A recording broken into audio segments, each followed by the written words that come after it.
Above us only sky. Imagine all the people living for today. Imagine there's no countries. It isn't hard to do. Nothing to kill or die for, and no religion too. Imagine all the people living life in peace.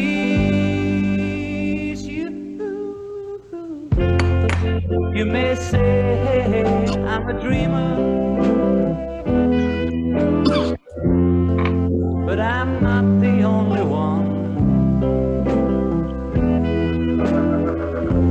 I hope someday you'll join us, and the world will live as one. Imagine no possessions. I wonder if you can. No need for greed or hunger.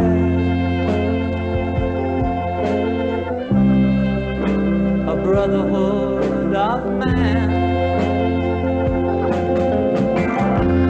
Imagine all the people sharing all the world.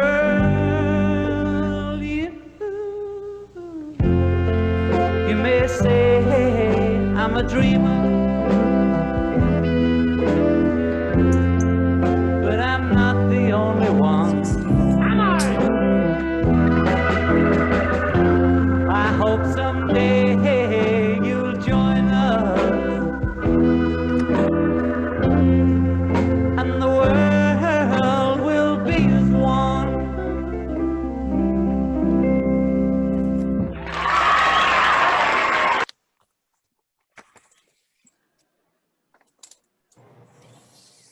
So, welcome to the first webinar on the normalization of US-Vietnamese relations and the work that was done to bring that about between 1975 and 1995. We're showing with 64 participants, and we expect there'll be some more. For people who may not be familiar with this format, there are two ways that you can interact with the panelists and with other people on the call. One is Q&A. You click, if you highlight the bottom of your screen, you'll see the Q&A icon. You click on that and then you ask a question. The other is chat. Again, the icon 2 positions to the right. You click on that, you will see coming at the side of your page the chat option, and at the bottom you'll see 2, and you have a choice to send to the panelists, or if you click the caret, the downward caret, you can also click to all panelists and attendees, and you can also click, just scroll down the list, and you can, well, I'm seeing you can click to individual panelists. I thought there was a, I think you can also go to any of the attendees, but we're learning this methodology as we go. So at any rate, we won't have, the way this will work is there'll be about an hour of presentations and then a 15-minute intermission with some more music. And then come back for another hour of presentations. At the end, there are a couple of special guests that we wanted to invite to say some things who have their own experience in this. Heidi Kuhn and Lee Vanderlaan. And I doubt, I mean, at that point, we'll have gone a long time. We don't anticipate actually verbal questions or responding to questions, but we'll see. We'll look at what's shown up on the sheet. In any case, in a week from today, there will be, in the evening, there will be an open Zoom, a regular Zoom that people can participate in freely and have open dialogue at that point, questions and dialogue. So first in general introduction, if you look on the top of the Zoom webinar chat column, you'll see a link to the page where the full program of what we're going to do today and also the bios of most of the speakers. And you'll also see the outline of the program that will take place in Vietnam. That will be for the US, that will be tomorrow night at 10 p.m. East Coast, 10 p.m. on the West Coast. So we will talk more about that later, but just again to say that starting out with Imagine is not entirely accidental. If you think back, those of you who are of the right age, if you think back to 1975, the very tumultuous end of the war, a lot of refugee movement and deaths, and there's a film that Kennedy did about it, which is not very good, but it was and there was some of it in the Ken Burns, but the time in from April 30th, 1975 until July 1995 was historically unprecedented, in which a country had won a war but had not in any real sense defeated its adversary, and it was really up to the two countries to decide how normalization would happen. And as you'll hear now from Murray and others, that was not an easy process politically in either country. So first we're going to ask Ambassador Nguyen Chien, who was the ambassador of Vietnam to the United States, to give us a greeting from our co-sponsoring organization, the Vietnam USA Society. He is president of the society. Chien. So thank you, John. First one, allow me to send a warmly welcoming from Vietnam to all panelists of this wonderful gathering, the first webinar of our relation. I would like to say that the topic of the webinar is so deeply moved by the many people when we are celebrating the 25th anniversary.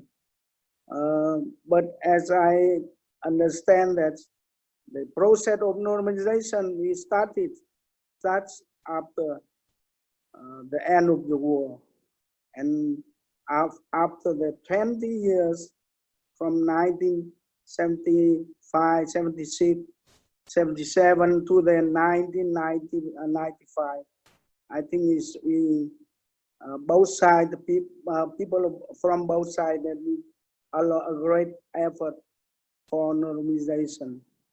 And during these 20 years, panelists themselves, each of you, they made a great effort and contribution to that process. And I am so great to have the chance to talk to the panelists on the web, on the internet connection about the the story that they never forget when they were involved in this wonderful process of normalization, leading to the normalization of our relationship. So allow me to send to you the best wishes and best regards in this historical moment. And on behalf of our Vietnam USA Society, who are that working on the people-to-people contact, makes everyday contribution to the improving and enhancing of our relationship. I would like to once again to thank all panelists for their effort in the past and look forward to more cooperation, more attention, more support to our relationship. Thank you. Thank you very much, Ambassador Chien. You will be able to see more of him with all of the Vietnamese panelists tomorrow night or later on rebroadcast. Our first speaker is Murray Hiebert, who has a foot in both camps. He has long-standing Mennonite Central Committee ties and work, and then represented several organizations, AFSC and Center for International Policy in Washington, and then worked professionally for the Far Eastern Economic Review, and is going to give a bit of a context, political context. Murray, you have to unmute yourself. Murray, you got to unmute yourself. You have to click unmute at the bottom left. There you go. That? Okay, great. Thanks, John. Speak up. Speak up. So if I'm not loud enough, let me know. But so obviously in 10 minutes, I can only give very brief highlights of what happened in the 2 decades after the end of the war. When the war ended in 1975, Vietnam quickly offered to restore diplomatic ties with the US, apparently in an effort to obtain $3.3 billion in reconstruction aid that Nixon had secretly promised in the Paris agreements that were signed 2 years earlier. What the US and many analysts didn't realize at the time was that how bad relations had become between China and Vietnam and in the last days of the war, and that Vietnam was looking, among other things, to Washington to provide a hedge against Beijing. The political climate in the US really wasn't conducive to speedy normalization. President Ford imposed his own precondition for relations, a full accounting for American service persons missing after the war. In 1977, President Carter softened the demand from a full accounting to the fullest possible accounting, and he sent a high-level delegation to visit Hanoi that came back with some pretty forward-leaning recommendations. And then in mid-1978, Vietnam dropped the demand for aid as a precondition for normalization. Then Foreign Minister Nguyen visited the US and pushed for normalization in November 1978. But the US at that point was very much focused on normalization of ties with China. So Vietnam, whose relations with China were tense, signed a treaty of friendship with the Soviet Union later that month. And then in December 1978, Vietnam, after having many attacks across the Cambodia border, invaded Cambodia and toppled the Khmer Rouge. And then 6 weeks later, China attacked across the northern border of Vietnam. The US put normalization on hold due to Vietnam's occupation of Cambodia, and that simultaneously there was an outpouring of refugees and boat people from Vietnam, and the issue of MIAs still remained. And so the US kept its embargo in place. In 1985, Vietnam allowed the US to make one of its biggest excavations after the war at a B-52 crash site, and it returned the remains of a number of US servicemen missing between 1985 and 1987. But a big turning point began in December 1986 at the 6th Vietnamese Communist Party Congress. It mainly focused on liberalizing the economy, which was in pretty bad shape, at least in part due to the US embargo and the economic isolation imposed by China and Southeast Asian neighbors. Vietnam decided to abandon many of its hardline communist economic policies, including moving away from farm collectives and seeking foreign investment and ties with the West. The Reagan administration pursued some discussions with Vietnam in August 1987 when it sent General John Vesey to Hanoi. And Vietnam agreed at that point to step up cooperation on MIAs, and the US agreed to encourage charitable aid to Vietnam. And then in Vietnam in 1987 began withdrawing troops from Cambodia, a process that was roughly completed by 1989. And at the same time, it was involved in peace talks to end the conflict in Cambodia. And by 1991, an agreement to hold elections in Cambodia under US auspices had been set in place. And then in April 1991, the US laid out a detailed roadmap for normalization. It agreed to open an office. Vietnam agreed that the US could open an office on POW MIA affairs and pledged $1 million in humanitarian aid, mainly for prosthetics. At the same time, in the beginning, actually, in the late 1980s, Senators McCain and Kerry, two war vets who became senators after returning, began traveling to Vietnam regularly as members of the Select Committee on POW MIA Affairs. They pushed Vietnam for more cooperation and also started pushing the US to lift its trade embargo. And efforts by Kerry and McCain provided the political capital and consensus necessary for Clinton to lift the embargo in 1994 and normalize diplomatic relations in 1995. So that's a quick overview of sort of the political history between the two countries.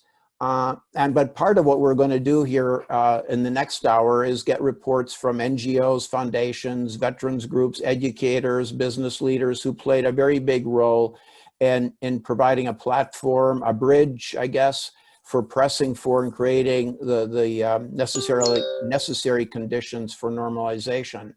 And anybody that was involved with Vietnam in these 2 decades that I was describing here can't help but be stunned to see how far the two countries have come in the last 25 years. Thank you. Over to you, John. Great. Thanks very much, Murray. As he said, this is a book to be written. Some of it's already been done by Nguyen Chanda, but more could be done. I don't think there's a decent book out there, and hopefully maybe this webinar will help to inspire one. Our next speaker is David Elder and then with the American Friends Service Committee. And David and I were working in different parts of the building at that point. And one of the things that I remember very powerfully is that public opinion polls after the war ended for at least a year showed that most Americans favored providing humanitarian aid to Vietnam. Not in terms of the Paris Agreement, but in terms of sentiment, public sentiment at that point about Vietnam and sense of responsibility for the destruction of the war. Interestingly also, and John Terzano may come on this later, but people who had been active in the anti-war movement were much more sympathetic toward Vietnam veterans and their special needs when they were returning. So those two bits of poll data have always stuck in my mind in terms of lost opportunities. David. In huge contrast to Murray, I'll be very specific, and I'll read it if I may. In 1965, the American Friends Service Committee announced plans to provide humanitarian aid to Vietnam. In keeping with Quaker tradition, they pledged to work with civilians in both South and North, beginning with medical supplies for those in the North and an on-the-ground program in the South. The South Vietnamese ambassador to the US in Washington was very supportive. saying that all Vietnam would be unified one day, and this approach would make that possible. However, the US State Department stated that because of the trade embargo, if AFSC tried to send medicine to North Vietnam, they could be fined, go to jail, and lose their license as a humanitarian organization. When the AFSC publicized this problem, the Canadian Quakers promptly offered to use money raised by the AFSC to buy medical supplies in Canada and send them to Hanoi. The US government, in return, instructed all American banks to refuse to honor any checks made out to the Canadian Friends Service Committee. Oh, In gosh. response, some Quakers carried cash to the CFSC office in Toronto. Others sued the US government for denial of religious liberty. Some Quakers formed a Quaker action group, and a year later, in an act of civil disobedience, sent a boatload of medical supplies to Hanoi on sailing ship. The AFSC itself acted to stay within the law. The State Department argued that it could not approve humanitarian aid to the North because there was no way to verify that it would be used for civilians. The AFSC sent representatives to Hanoi who, in 1969, identified medical equipment that could be used only in the more sophisticated hospitals in Hanoi, and the State Department granted the necessary license. Small-scale medical aid continued throughout the war. In January '73, a month after the Christmas bombing of Hanoi, the Paris Peace Accords ended formal hostilities between the US and North Vietnam. And they brought an end to a bombing and shelling in the North, and the State Department officials greatly relaxed the trade embargo. AFSC was soon able to get licenses to send fish nets, rototillers, agricultural hand tools, and the like to Vietnam, and delivered them to the northern half of Quang Tri province, which was the most bombed and shelled part of the country. The AFSC set out to repeat and expand on that aid, but by the time the new proposal was ready, the war in the South was over and Gerald Ford was president. As noted, relations between US and Vietnam went badly. The AFSC referred to the letter from Nixon promising over $4 billion of food and reconstruction aid, and insisted that relations should not be normalized until the US had begun to deliver on its promise. The US argued that before political matters like aid and normalization could be discussed, the humanitarian issues of POWs and MIAs should be settled. This standoff led to a drastic change. In June '75, an AFSC application for a license to send sweaters and yarn to Vietnam was unexpectedly rejected, just as the goods themselves arrived in Haiphong. The State Department argued that sweaters intended for personal use were humanitarian, but the yarn, which would have to be processed in order to be usable, was economic aid, which was prohibited. The new AFSC request for aid to Quang Tri was denied. Sensing strong popular support in the US for post-war aid to Vietnam, in July '75, the AFSC board announced publicly that it intended to send the aid to Vietnam with or without a license, risking jail sentences and fines. They launched a public campaign inviting Americans to sign on as co-conspirators with the AFSC. Thousands of donors sent money along with their signatures on the statement of protest. Also that month, the AFSC joined Church World Service and the Bach Mai Hospital Relief Fund to establish an organization called Friend Shipment, which sought licenses to send a broad range of aid to Vietnam. Eventually, more than 40 American NGOs joined Friend Shipment. 3 months later, the Vietnamese government offered to release Americans, mostly missionaries, who'd been caught up in the collapse of the South, and to return the remains of American Air Force personnel killed in South Vietnam since the ceasefire. In response, on November 14th, the now lame duck Ford administration notified the AFSC that its Quang Tri license request, slightly modified, had been accepted, and the criminal shipment of yarn was ignored. Licenses followed for the Mennonites, the Bach Mai Hospital Fund, and Friend Shipment. Under the Carter administration, licenses for NGOs to provide just about any kind of reconstruction aid were generally approved as humanitarian. the AFSC was granted a license to deliver machinery for a factory to produce wood screws for use all over the country. And in '77, the Carter administration sent a mission to Hanoi to explore steps toward normalization. But as noted, two major developments soon worked strongly against that. One was the exodus of boat people, hundreds of thousands of Vietnamese fleeing Vietnam, mostly in 1978 and '79. The other was the vicious Khmer Rouge attacks into Vietnam led to Vietnam invading Cambodia in December '78 and overthrowing the Pol Pot regime. This brought global criticism, and in February '79, China launched a punitive attack across Vietnam's northern border, which they withdrew after a month of destructive combat. The invasion of Cambodia led to tens of thousands of Cambodian refugees fleeing into Thailand. In late '79, Carter and his competitors for the Democratic Party nomination for president all urged the American public and government to provide assistance to Cambodians, leading to massive voluntary contributions to all US NGOs involved in any way with Cambodia and Cambodian refugees. The US NGOs known in Vietnam, like Church World Service, the Mennonite Central Committee, and AFSC, were able to get permission to work in Phnom Penh under the new regime. But most US NGOs worked with Cambodian refugees in Thailand. The devastation of the Khmer Rouge era had been so extensive that humanitarian licenses were now granted by the State Department for everything from food and medicine to trucks, diesel fuel, notebooks, typewriters, and all kinds of office supplies. Ronald Reagan became US president in '81, and after about 1 year, declared the emergency in Cambodia over, and severe restrictions on aid were reintroduced, not only by the US, but at the UN.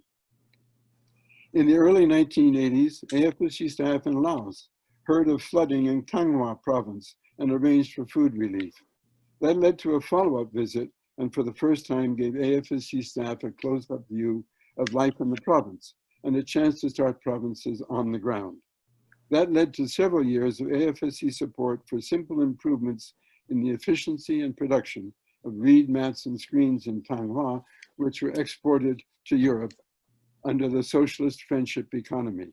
That system ended in 1989 with the collapse of the Soviet Union.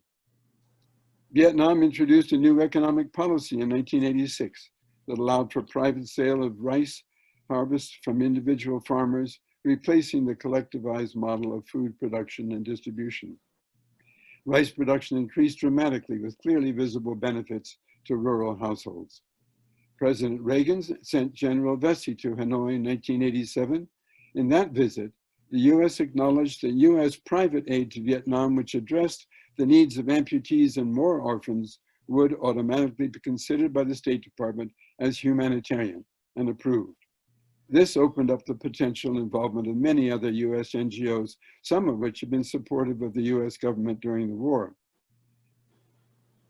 In February 1989, the Mennonite Central Committee opened the first non-European NGO office in Hanoi, followed soon by Church World Service, AFSC, and other such groups.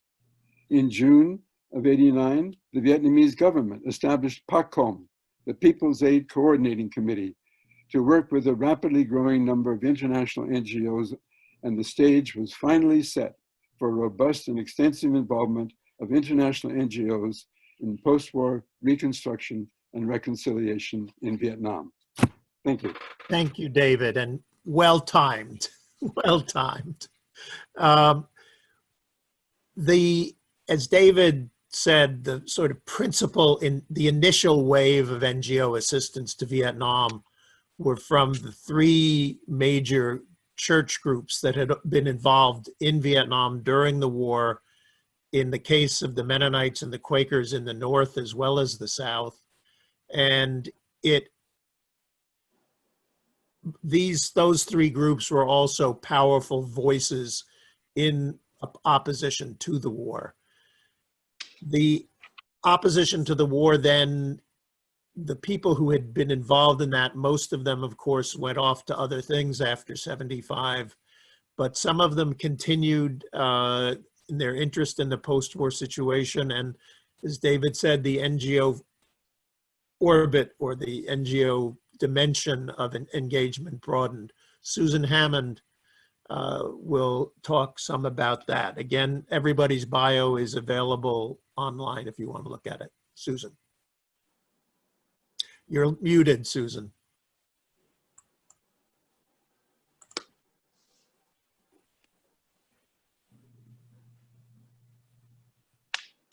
Sorry, am I on now? You're on. Okay, sorry. Thanks, John.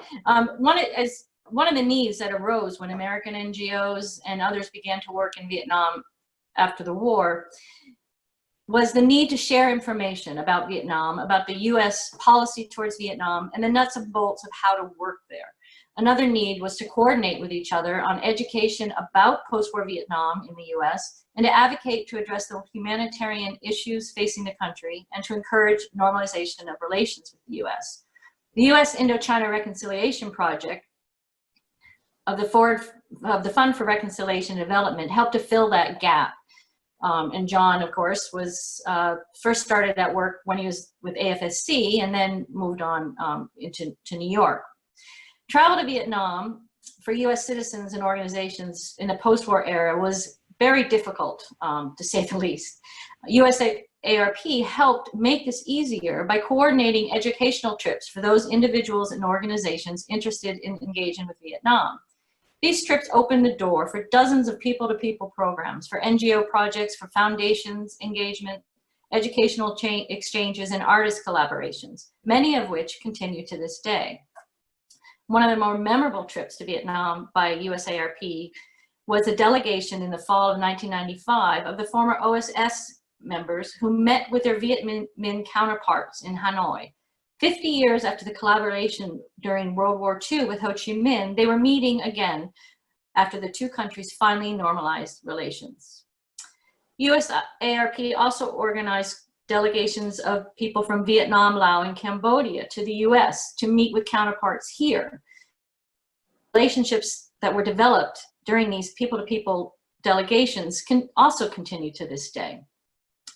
These trips helped establish a network of anti-war activists, organizations, and individuals throughout the US who could in turn advocate within their own constituencies for the normalization of relations with Vietnam. USARP helped to coordinate some of this advocacy with write-on letters, with events in Washington and New York, with articles in the newspapers, and all of the nuts and bolts that's needed to network, to advocate for a change in policy. USIRP also worked closely with Vietnamese Americans and US veterans who were in favor of normalization of relations. One way to help with all this coordinating of information was USAIRP began to publish the Indochina Interchange newsletter in the spring of 1990. This was a very, it reached thousands of people on our mailing list, organizations and businesses, universities, foundations, and so on, who were interested in engaging with Vietnam, Laos, and Cambodia. It provided updates of what the organizations were doing in Vietnam, some of the war legacy issues that were being faced there, the dialogues that were happening between the US and Vietnam on normalization of relations, and other information that was vital to share with those of us who were working for this normalization process. And one of USARP's most important, and at the very least the most time-consuming contributions to the normalization of relations, was our coordination of the NGO Forum conferences. In 1989, a consortium of organizations working in Vietnam agreed that it was important to get together to share information on working in Vietnam and in the region. You can see how the relationship with Vietnam, Cambodia, and Laos changed just by looking at the titles of these conferences. The first in '89 was titled US-Vietnam People-to-People Cooperation, the Role of NGOs in Vietnam's Renovation. By the sixth conference in 1996, post-normalization, the title was Sustainable Development in Indochina. In the beginning, the conferences were important venues to introduce to the US the humanitarian issues facing Vietnam during this post-war period, in the era of the US trade embargo, and in the reduction of aid to the region from the Soviet bloc countries. The first conference conference had 150 attendees, mostly staff of NGOs, universities, and foundations that were already working or just starting to work in Vietnam, Laos, or Cambodia. It focused on how NGOs could work in Vietnam within the context of the restrictions placed on them by both the US government and the Vietnamese government. The first conference was in Stony Brook, so that the Vietnamese ambassador to the UN was able to attend. This was during the time when the Vietnamese had restricted travel outside of New York City. Ambassador Trinh Xuân Lang told the conference that Vietnam is ready to let bygones be bygones and looks towards normalization of relations with the US. Michael Marine attended that conference when he was at the Deputy Director of the State Department's Indochina desk. And not surprisingly, he had some very tough questions asked of him about the US embargo and the conditions the US had placed on the normalization of relations. The Vietnamese had, as mentioned, had recently withdrawn from Cambodia, which is one of the preconditions of normalization. At the time, many of the NGOs at the conference thought that the US was moving the goalposts of normalization of relations. The second conference in 91, the New Relationships with Vietnam, Laos, and Cambodia, Lessons from the Past and Planning from the Future, was held in Maryland. It had 300 participants at this time, including over 200 organizations from 33 states and 10 countries. A small delegation from Vietnam was able to attend, as well as US government officials. This conference took place after the US had introduced the roadmap to normalization of relations. Many came to this conference to learn from the handful of NGOs that were already been working in the region, because they wanted to explore ways that they could work there. It was noted by participants how important NGOs were to the opening of the door to Vietnam, Laos, and Cambodia, as well as a reliable source of information on the region and advocates for the people. The third conference in '92 was in Virginia, was titled The NGO Role in the Time of Transition. At this time, the US was the only Western nation without diplomatic relations with Vietnam. However, there was more space, as Dave mentioned, for NGOs, universities, and other organizations from the US to work in the region. Of note, at this conference, almost 100 of the participants were Vietnamese, Lao, or Cambodians living in the US, including Layli Hayslip, who had already begun the East Meets West program in Vietnam. There was also a larger official delegation from Vietnam, Laos, and Cambodia able to come to this conference. Madam Nguyen Thi Binh spoke of the important role of NGOs to promote mutual understanding between Vietnam and the US, and how US NGOs could help advocating for normalization of relations with Vietnam and put the end of the Vietnam syndrome in the US. As mentioned, holding up the relations at this point, according to Ambassador Lang, was the POW-MIA issue. The 1993 conference, Implications of Normalization for US and NGOs. There was some hope that President Clinton would lift the economic embargo. However, instead he renewed it that fall. Following this conference, NGOs were encouraged to urge Clinton to end the embargo. World Vision took a full-page ad out in the New York Times urging Clinton to begin the process of healing and reconciliation and normalization and let go of the wrath that victimizes.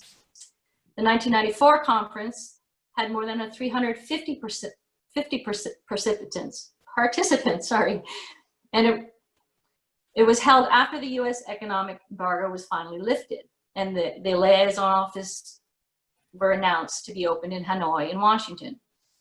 This conference, Changing Policies and Changing Roles in Laos, Cambodia, and Vietnam, had more focus on the macroeconomic changes and impacts of international aid, the role of foreign NGOs in national development, and the challenges that the host government had dealing with us foreign NGOs. By this time, over 65 US NGOs and many universities were engaged with programs in Vietnam, with many more negotiating to set up shop. More than 40 participants came from Cambodia, Laos, and Vietnam, over a dozen from Vietnam alone. The 95 conference in New York was held in June, just before the full normalization of relations. This conference dropped the word NGO to reflect the growing interest of the business community in Vietnam and in the region. It was one of the largest conferences to date, with nearly 400 participants. By 1996, the focus of the conferences shifted from how do we work together to advocate for normalization of relations to how can we help our host nations deal with the post-normalized world and economic development in general. Finally, by 1999, the conferences moved to the region, first to Cambodia and then to Laos. And it was intended by the whole international community of NGOs working in the region and local NGOs at that time who were working. Normalization of relations was well underway. Though some things have not changed. The 1995 conference had a panel on the Spratlys problem. Today, the role of NGOs in Vietnam has also greatly changed, and Vietnam now has moved from a post-conflict society to a middle-income country, one faced with many of the same issues found in other nations: climate change, trafficking of people, sustainable development, access to quality education and healthcare. There are only a handful of its organizations still focused on the long-term impacts of the war in Vietnam, fewer yet focusing on these impacts in Laos or Cambodia. So perhaps by the 30th anniversary of normalized relations and the 50th anniversary of the end of the war in 2025, those of us who have been through the war years, the dark days of the embargo, through the struggle for normalized relations and the close relationship between the US and Vietnam today, we will have reached a point where we can next close the chapter on the ongoing impacts of UXOs, Agent Orange, and other war legacies. Thank you, Susan.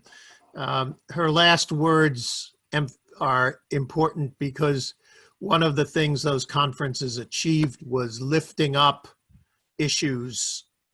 Agent Orange, the first time it was ever discussed between Vietnamese and Americans in public, was in those conferences. And Vietnam itself, maybe we'll hear more about this tomorrow night, but Vietnam was hesitant to press these war legacies issues, lest they become an obstacle to normal relations, both from a public relations viewpoint and from a political viewpoint. So the other addition that I'd make on that process is how much we depended on assistance from Sweden, and also the participation of Australian diplomats. That one of the points we made in delegations we took was to always see their ambassadors in Hanoi, and we then involved them in the conferences because we wanted, again, starting out from the premise in '75, why would we ever want to talk to them?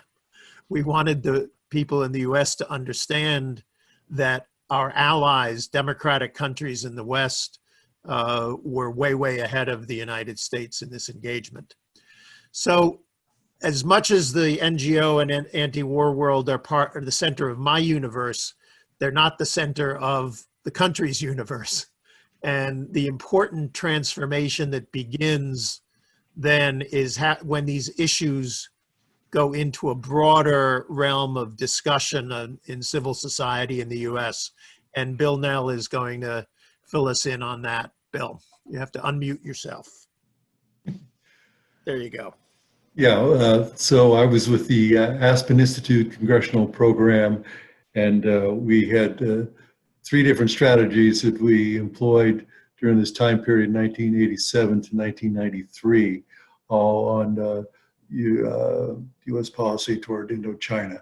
We primarily saw ourselves as a neutral convener, not pushing any particular policy, but trying to draw sustained attention to the policy and providing opportunities for people to work together to focus on what the policy should be, which proved to be actually quite influential and effective.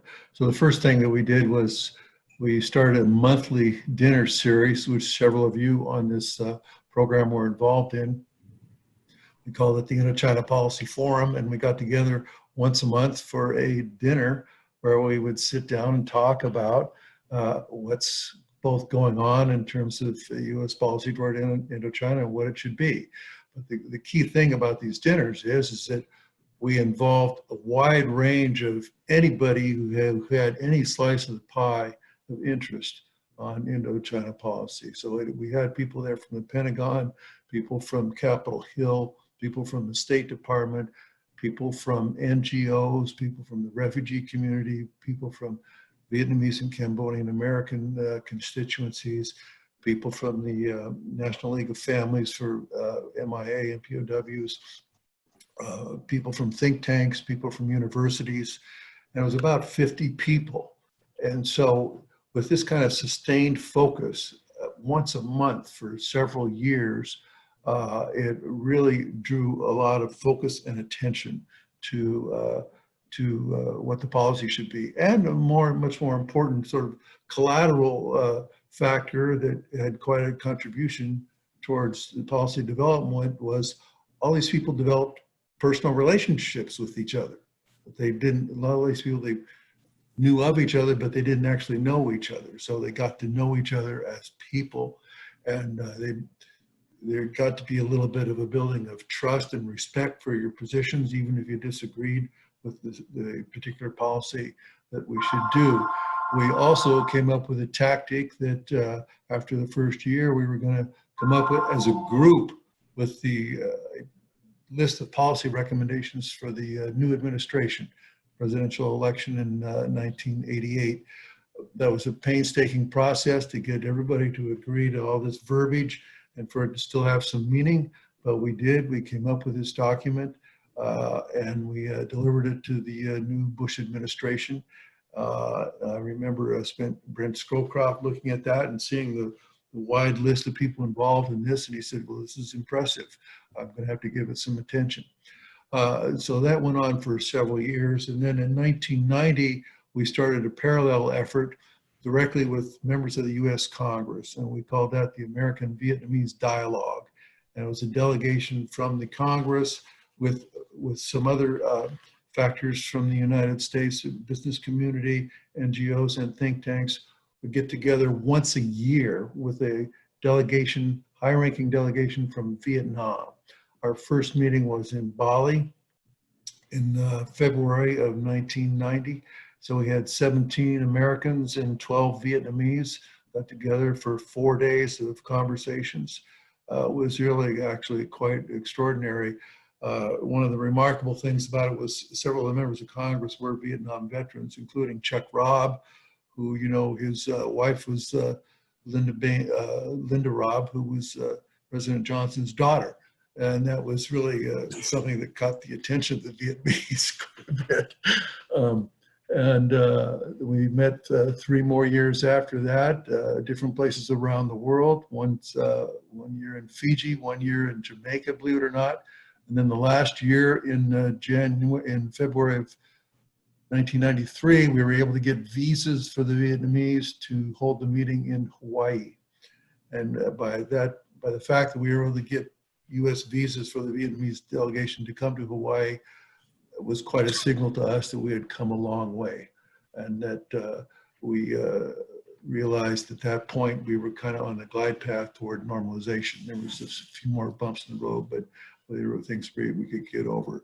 Our third strategy that we had was for 3 years, 91, 92, 93, we also did a parallel annual conference with key congressional staff, both Democrats and Republicans, House and the Senate. And I think we had about 18 to 20 congressional staff with some key scholars like Nguyen Chanda and others who you've already mentioned. We got together at Wingspread, which is this facility outside of Milwaukee, and for 3 days of intensive conversations. And that also kind of helped put a lot of the Capitol Hill attention on what the policy should be. So these were the 3 strategies that we employed over the period of 6 years that really helped kind of move forward the policy in the trenches. I don't know if I need to characterize it any further, but any other participant that was in that process could feel free to add. Thank you, Bill.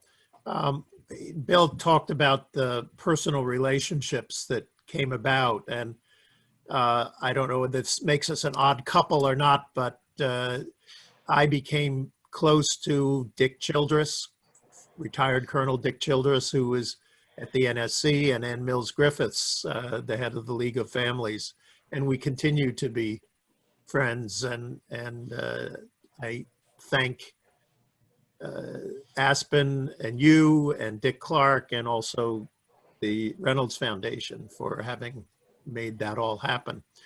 One of the things that drove me absolutely bonkers about the Ken Burns series was the false contradiction that it tried to create between people who were in the anti-war movement, the NGO world, and veterans and active duty military. In fact, we often were colleagues, comrades in struggle, and certainly in the post-war era, some of the strongest voices for normalization came from veterans. John Terzano will fill us in on that piece. John. Thank you, John.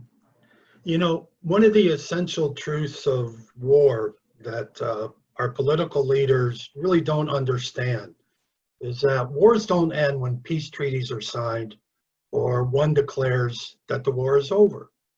Wars live on in the lives of those whom the war has touched. And for Vietnam veterans, it touched us very deeply. By early 1981, we had been at Vietnam Veterans America Foundation, we had been working in Washington, D.C. For several years, trying to get the Congress and first the Carter administration and then the Reagan administration to start addressing some of the issues facing Vietnam veterans. And one of those issues has been mentioned is exposure to herbicides that we used in Vietnam, such as Agent Orange. Because the US government wasn't forthcoming with any type of help or support, in fact, initially the US government's response to American exposure to Agent Orange is that no soldiers were in the areas where they were sprayed, which we all know to be totally false. Well, in the early 1981, my dear friend and colleague Bobby Mueller had the brilliant idea of, well, if the US government isn't going to help us, let's see if we can travel back to Vietnam, and given that that's a living laboratory where these herbicides were sprayed, maybe we can begin a dialogue and start a process.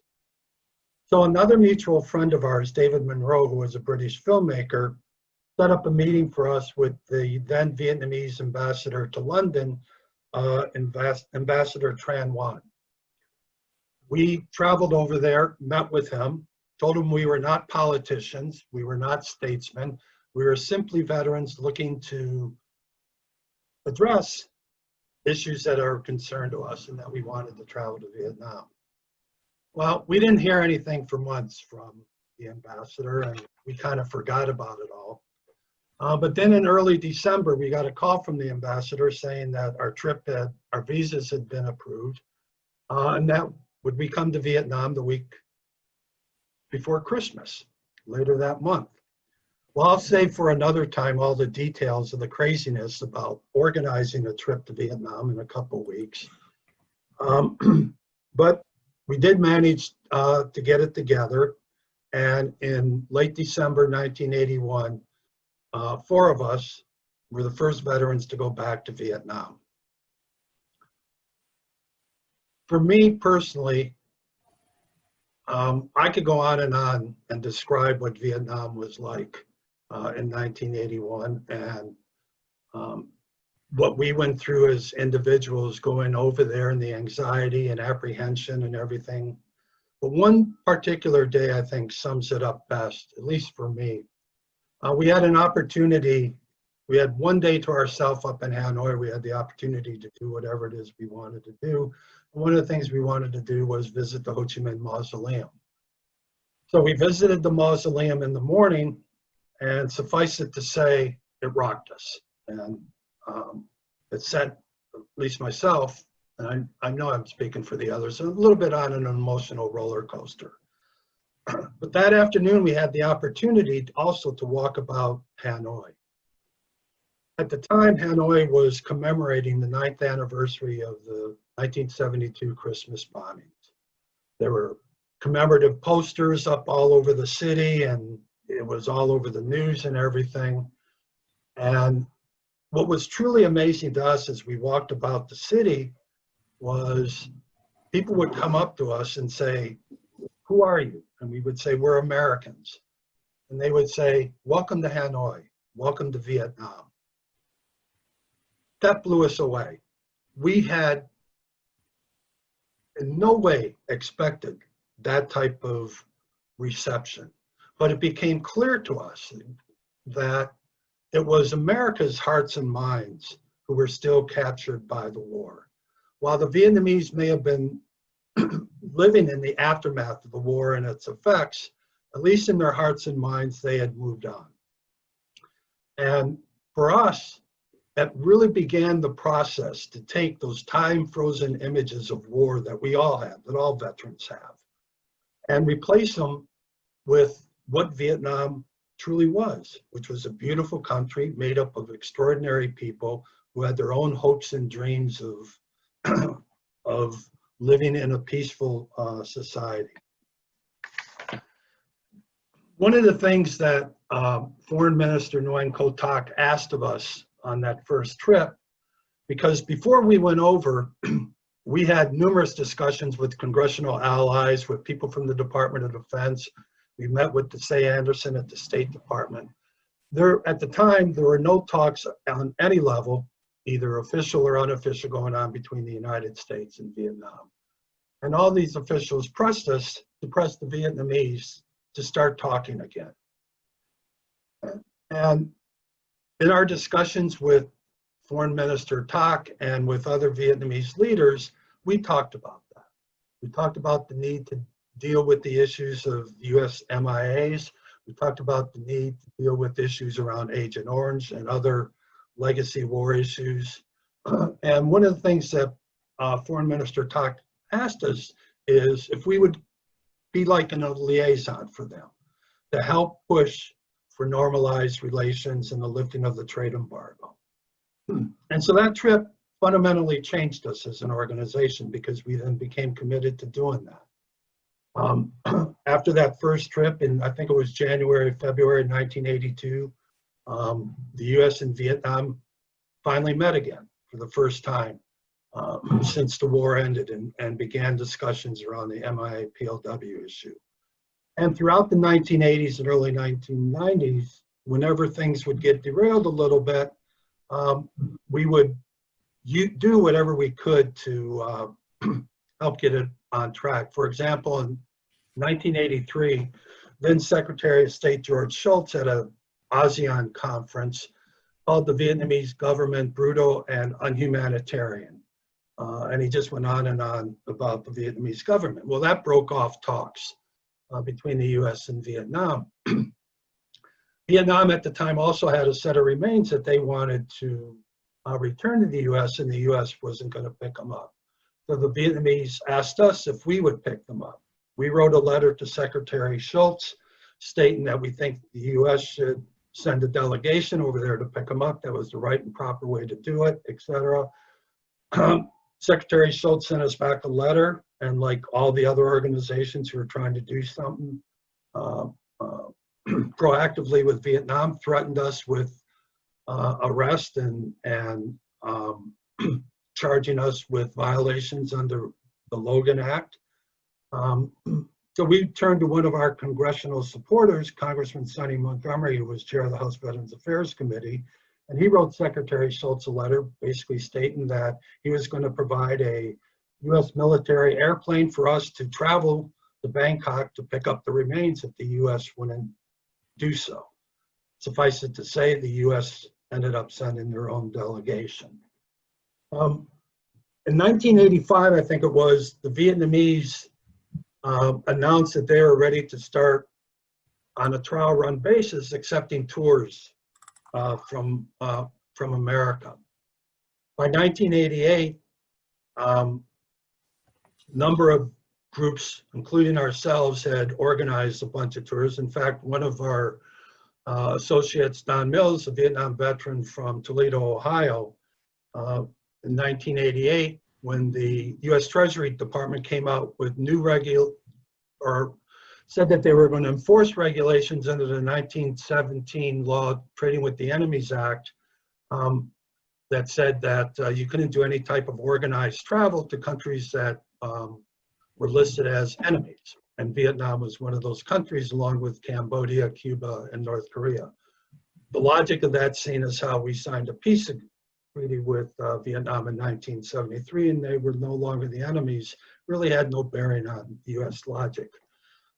Anyhow, in 1988, the Treasury Department was trying to stop it, and as Don Mills, as I started to say, one of the Vietnam veterans that was organizing tours, said 20 years ago you were going to arrest me when I didn't want to go to Vietnam. Now when I do want to go to Vietnam, you want to arrest me again. There was a Connecticut travel agency, Lindblad Travel, who was raided by the Treasury Department. Bank account seized, records seized in 1978. In 1988. That got us kind of miffed.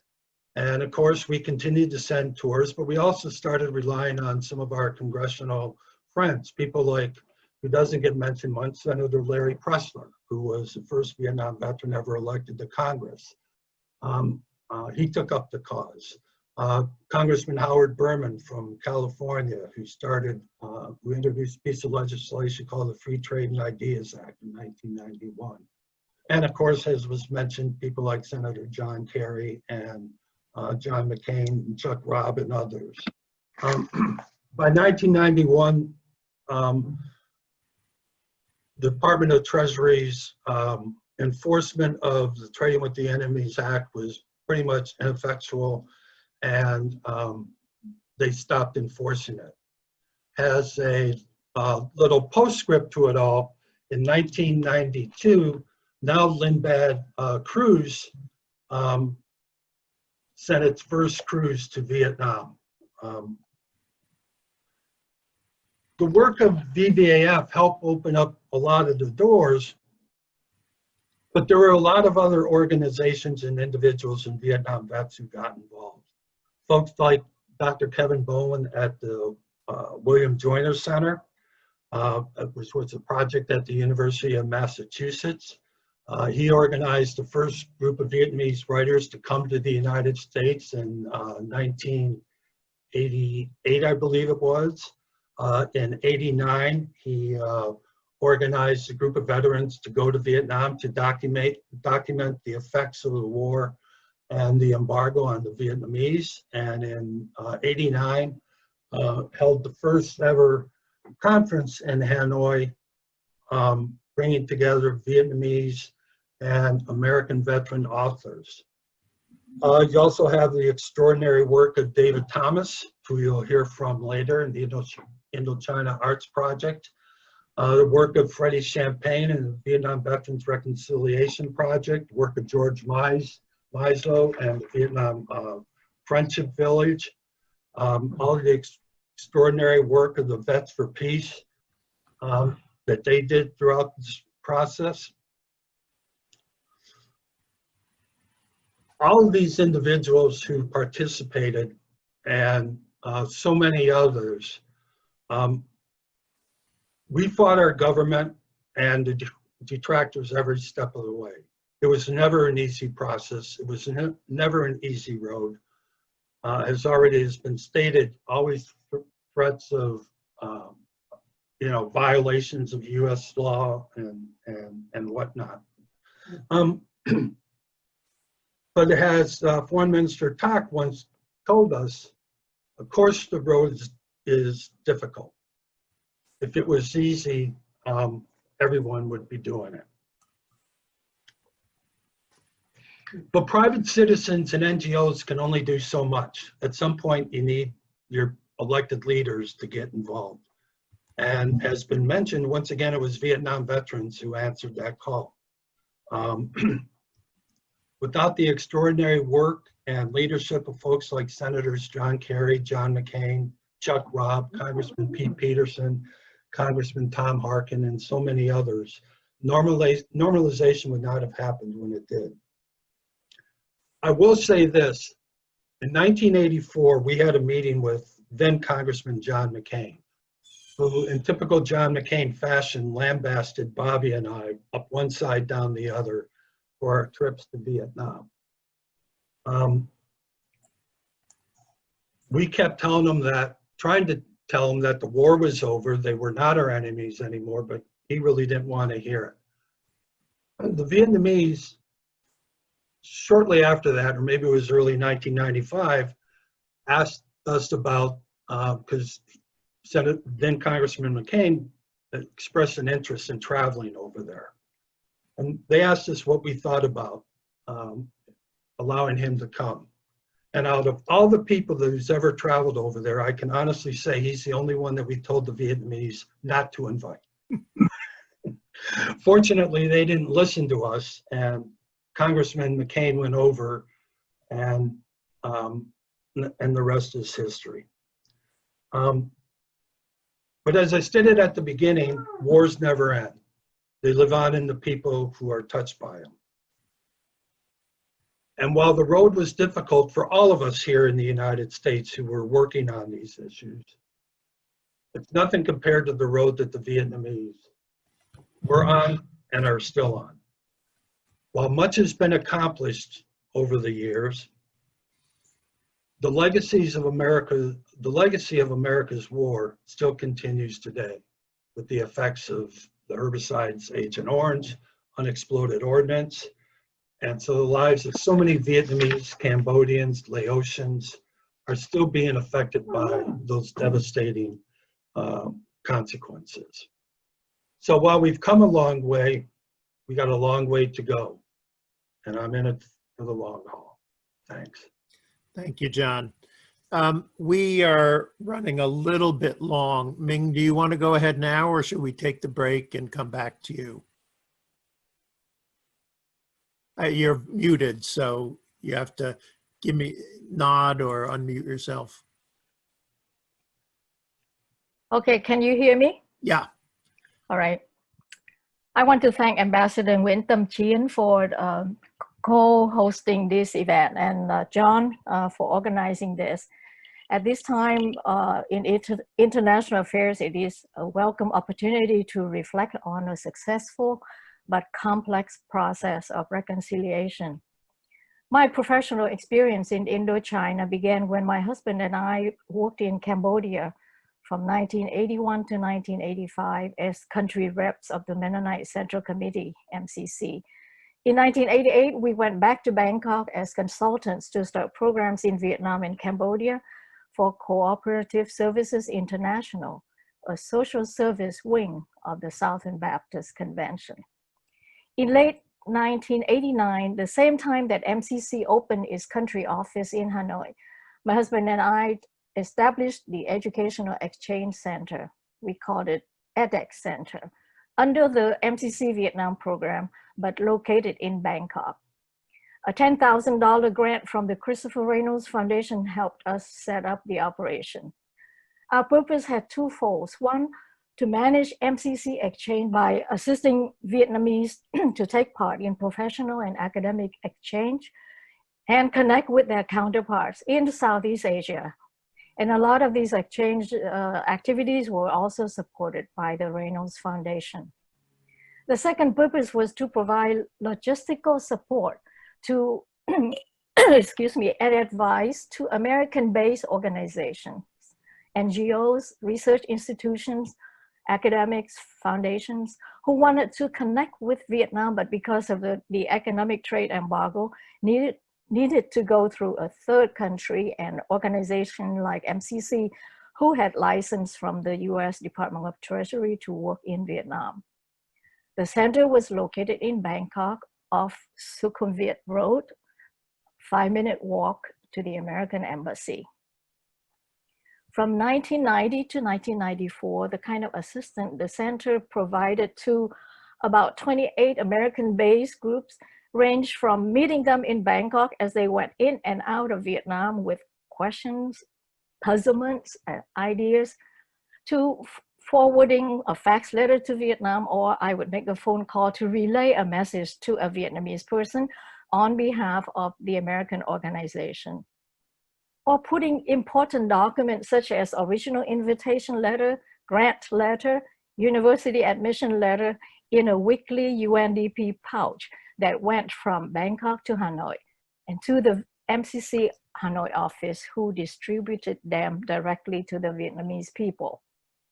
These American groups would invite, sponsor Vietnamese to the US for research conferences, meetings, studying. And we in Bangkok would apply visas for the Vietnamese participant in advance to get clearance. And then we would make travel arrangement for their transit stay in Bangkok. And when the Vietnamese arrive, we help them with the procedure at the embassy to get their visas, give them their tickets, travel money. And one final thing was to send a fax or call their host in the US so that they can be met at the airport. I was looking back at a quarterly report we did for MCC, and in the 4 months of 1991, March to July, we worked with the embassy in Bangkok to clear visa clearance in advance for 34 Vietnamese. And these 34 Vietnamese were sponsored by 11 American institutions. To name a few of them, the Harvard Institute of International Development, US Indochina Reconciliation Project, Harvard Yanjing Institute East-West Center, Friendship Bridge, a medical group out of Denver, Colorado, NYU Law School, Cornell. This was before Fulbright. In 1993, the number of visas that we asked for clearance rose to 135. Larry Woodruff, visa officer at the American Embassy in Bangkok, was attentive and very helpful throughout these years. When we moved our office to Hanoi in February of 1994, he agreed that the Vietnamese would not need to come to Bangkok to get their visa stamps. Instead, I could bring their passports and get their stamps in Bangkok and take it back to them.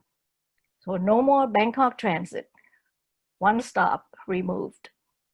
In terms of getting visas the other way around, many of these American groups would come to Bangkok to get their visa stamp before going to Vietnam.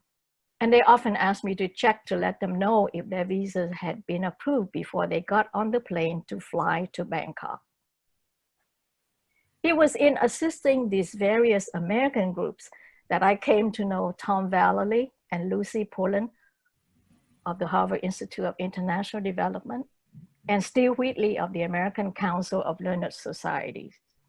In the absence of diplomatic relations, in 1992, these two organizations invited our center, still under MCC, to partner with them to carry out the Fulbright exchange program in Vietnam. It was not a traditional Fulbright program in that to address the needs of Vietnam, we extended opportunities to non-degree visiting scholars and doctoral degree students beside regular master program. Our counterpart in Vietnam at that time was not the Ministry of Education and Training, but the Ministry of Foreign Affairs. And in 1992, in the absence of diplomatic relations, aside from the MIA Missing in Action program, Fulbright scholarship became an important governmental link between the US and Vietnam, thanks to the effort of Senators John McCain and John Kerry, and with annual special appropriation made by US Congress. The senators were determined to recognize Vietnamese cooperation in resolving the MIA issue.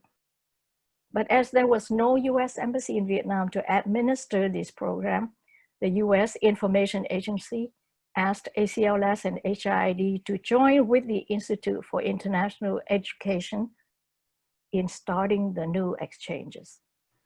The late Vice Minister Le Mai, who many of you knew, and Nguyen Xuân Phong, head of the Americas Department, were key partner in collaborating with us and enabling us to set up mechanism and travel throughout Vietnam to implement for the first time an open competition to recruit qualified candidates nationwide. 104 Vietnamese Fulbrighters were selected to study in the US prior to normalization. Our center was a principal partner in the management of the recruitment in Vietnam, and we continue through 1999. Time is short, but I do want to share some recollections of Fulbright alumni of their participation in the program. Nguyen Vũ Tùng, a Fulbright recipient who is now director of the Diplomatic Academy of Vietnam, formerly the Institute of International Relations, was very young when he interviewed in Ho Chi Minh City in 1994. He remembered feeling rather arrogant, defiantly telling me that he did not expect to be offered a fellowship because, quote, Fulbright is an elite program taking only well-connected people, unquote. Dong later became one of the strongest advocates for our work in Vietnam and the Fulbright program. And Ho Đăng Hoa, whose mother had been a doctor with the National Liberation Front in the southern jungles, served in the Vietnamese army in the 1979 border war with China. He had, quote, absolutely no idea what life in the US would be like, unquote, and was anxious not to appear like a country boy, quote, unquote, when he left home with a Fulbright to study an MBA at Vanderbilt University. Hoa, who went on to become a co-producer of the 10-year film project, The Vietnam War, working with Ken Burns, Lynn Novick, and the Florentine Films, excuse me, and won an Academy for research work in filmmaking. I remember upon leaving Vietnam for the first time, when he got to Bangkok to get his visa, he recalls being amazed to see how crowded and lively Bangkok was, with its high-rise buildings and well-fed people. He was also in assisting American groups from our center in Bangkok. From 1990 to 1994 that I met Peter Geiner and Mark Seidel of the Ford Foundation. Through partnership with the Ford Foundation, which lasted from 1991 to 2010, we administer a host of international exchanges and study programs involving Vietnamese from all sectors, all levels of society. But in 1991, from 1991 to 1994, prior to normalization, with support of the Ford Foundation, our center managed exchange and graduate training for nearly 100 Vietnamese in international relations field. Ms. Nguyen Thị Nhã from the Foreign Ministry, who with Ford Foundation grant studied at the Fletcher School of Law and Diplomacy, Tufts University in 1993, and became a senior diplomat in several continents. She emphasized the impact of those who had the opportunity to study in the US pre-normalization. In her own words, quote, many of us were appointed to key positions, department directors, ambassadors, etc., where we participated in the process of forming and building Vietnam's policy. This had a significant impact on promoting the development of Vietnam's international integration and normalizing and strengthening relations with the US. In February 1994, knowing that the economic embargo was about to be lifted, we moved the educational center from Bangkok to Hanoi. We also left the Mennonite Center Committee and became a unit of the ACLS as Center for Educational Exchange with Vietnam, with offices in Hanoi and Philadelphia. The center will be closing this month with my retirement from ACLS, but its work will be carried on by Stronger Together Center, a Vietnamese NGO founded and supported by the alumni of the many programs the center carried out before and after normalization. In conclusion, I would note that by providing assistance from our operation in Bangkok, 1990 to 1994, it seemed our center was already starting to help lift the embargo. And by the time normalization took place in 1995, a cohort of Vietnamese diplomats, business people, and professionals had been trained in the US, and they were in place in Vietnam to become key players in the development of US-Vietnam relations.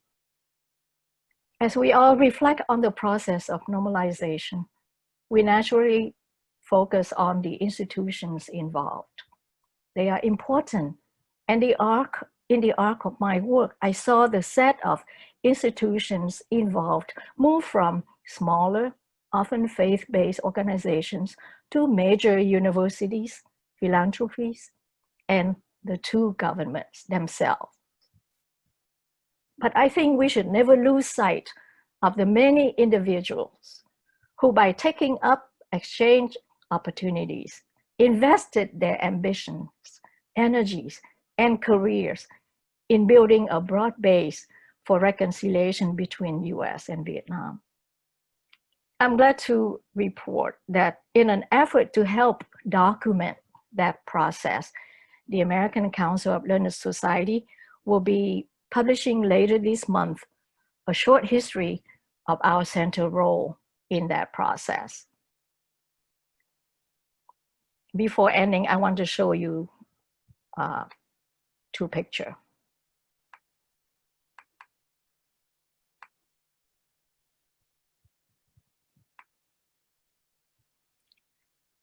So this is the publication I was talking about.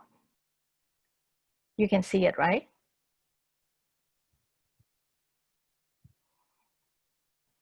Anyway.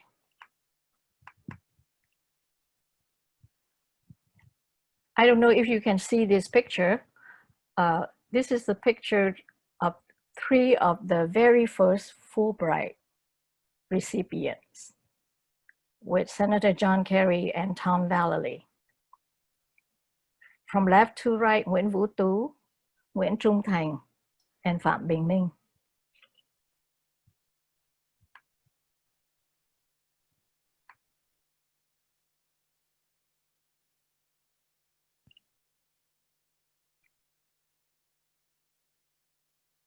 John, we can't hear you. You're silenced. I muted myself because of the dogs and a FedEx delivery. Ming, I've muted you because we can't see your share. After during the break, you could fiddle with it and try and get those pictures up. We're running a little bit late, but I think it's been really incredibly valuable. And what we're creating is a record that will last forever. And I would add 2 footnotes to Ming. The current Vietnamese ambassador to the US first came to the US on one of the programs.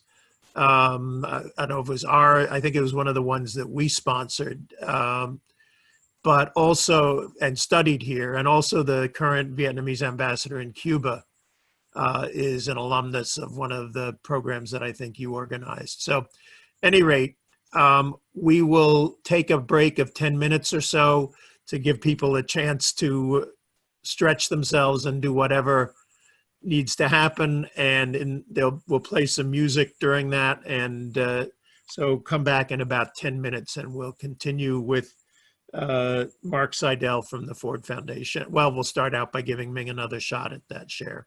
Okay. Okay.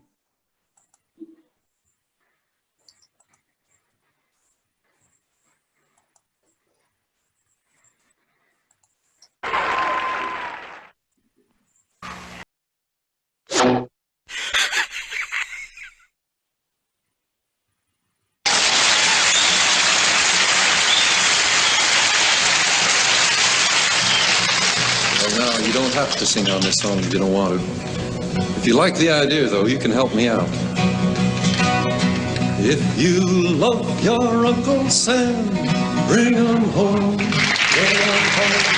For our boys in Vietnam. Bring him home. Bring him home. It'll make our generals sad, I know.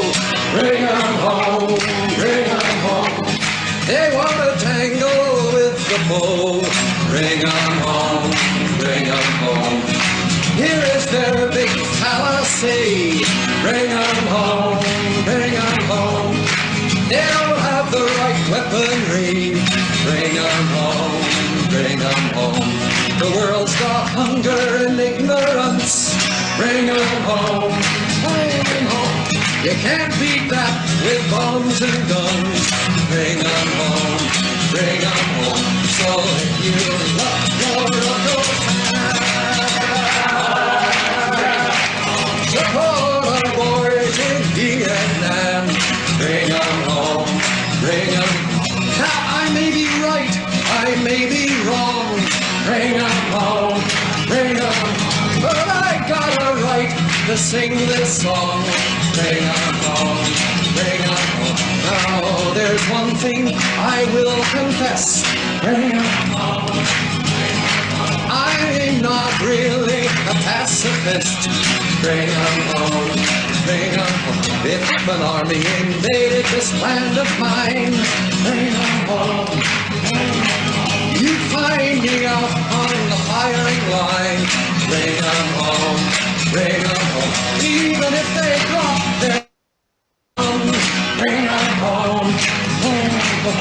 Though they brought helicopters and napalm, bring 'em home, bring 'em home. So if you love your Uncle Sam, support our boys in Vietnam. Bring 'em home, bring 'em. Yes, show these generals their fallacy. Bring 'em home. They don't have the right weaponry. Bring 'em home, bring 'em home. The world needs housing, food and schools. Bring 'em home, home, home. And learning a few universal rules. Bring 'em home, bring 'em. So if you love your Uncle Sam, support our boys in Vietnam. Bring 'em home, bring 'em home.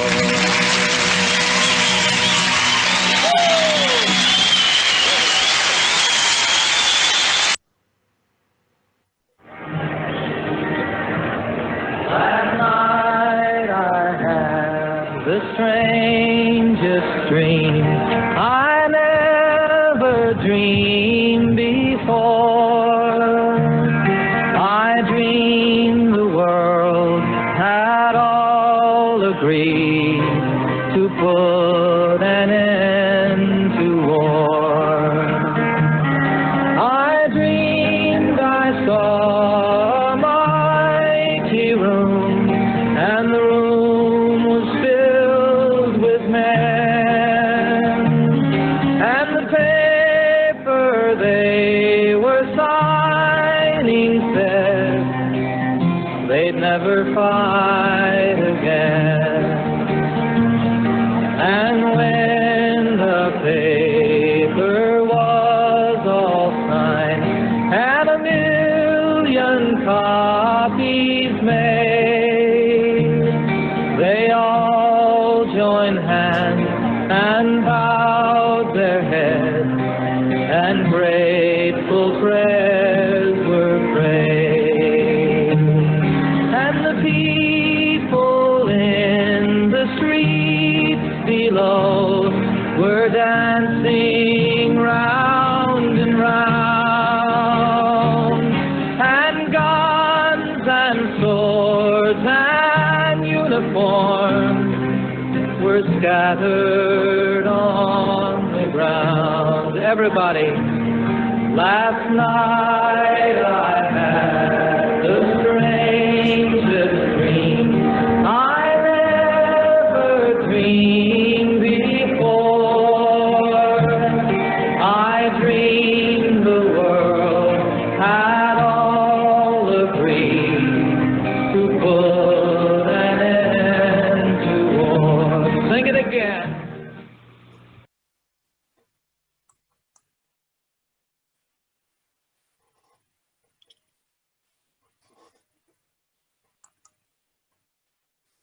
Hello, everybody. Welcome back. We have 74 participants still in the, we lost a couple, but maybe they'll rejoin us now. The most fun I had in doing this was digging into Google, or not Google, YouTube, and finding songs that I remembered. And there, so this is a sort of random selection, and after we finish everything, I'll just put it back on and you can watch the rest of the pieces that I happen to like. Min, are you ready? Can you put it up now? Yes, I'll try. Okay. Can you folks see it? No. Ah, yes, there you go. Okay, so just a word for the documentation that the American Council of Learned Societies will be publishing and will come out the end of this month. The Excellent Bridge, the journey of the ACLS Center for Educational Exchange with Vietnam. Okay. And this is a historical picture.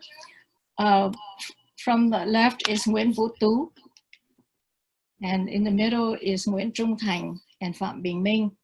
These were three of the very first 18 Fulbrighters that studied in the US. And you can see Senator Kerry and Tom Vallely there.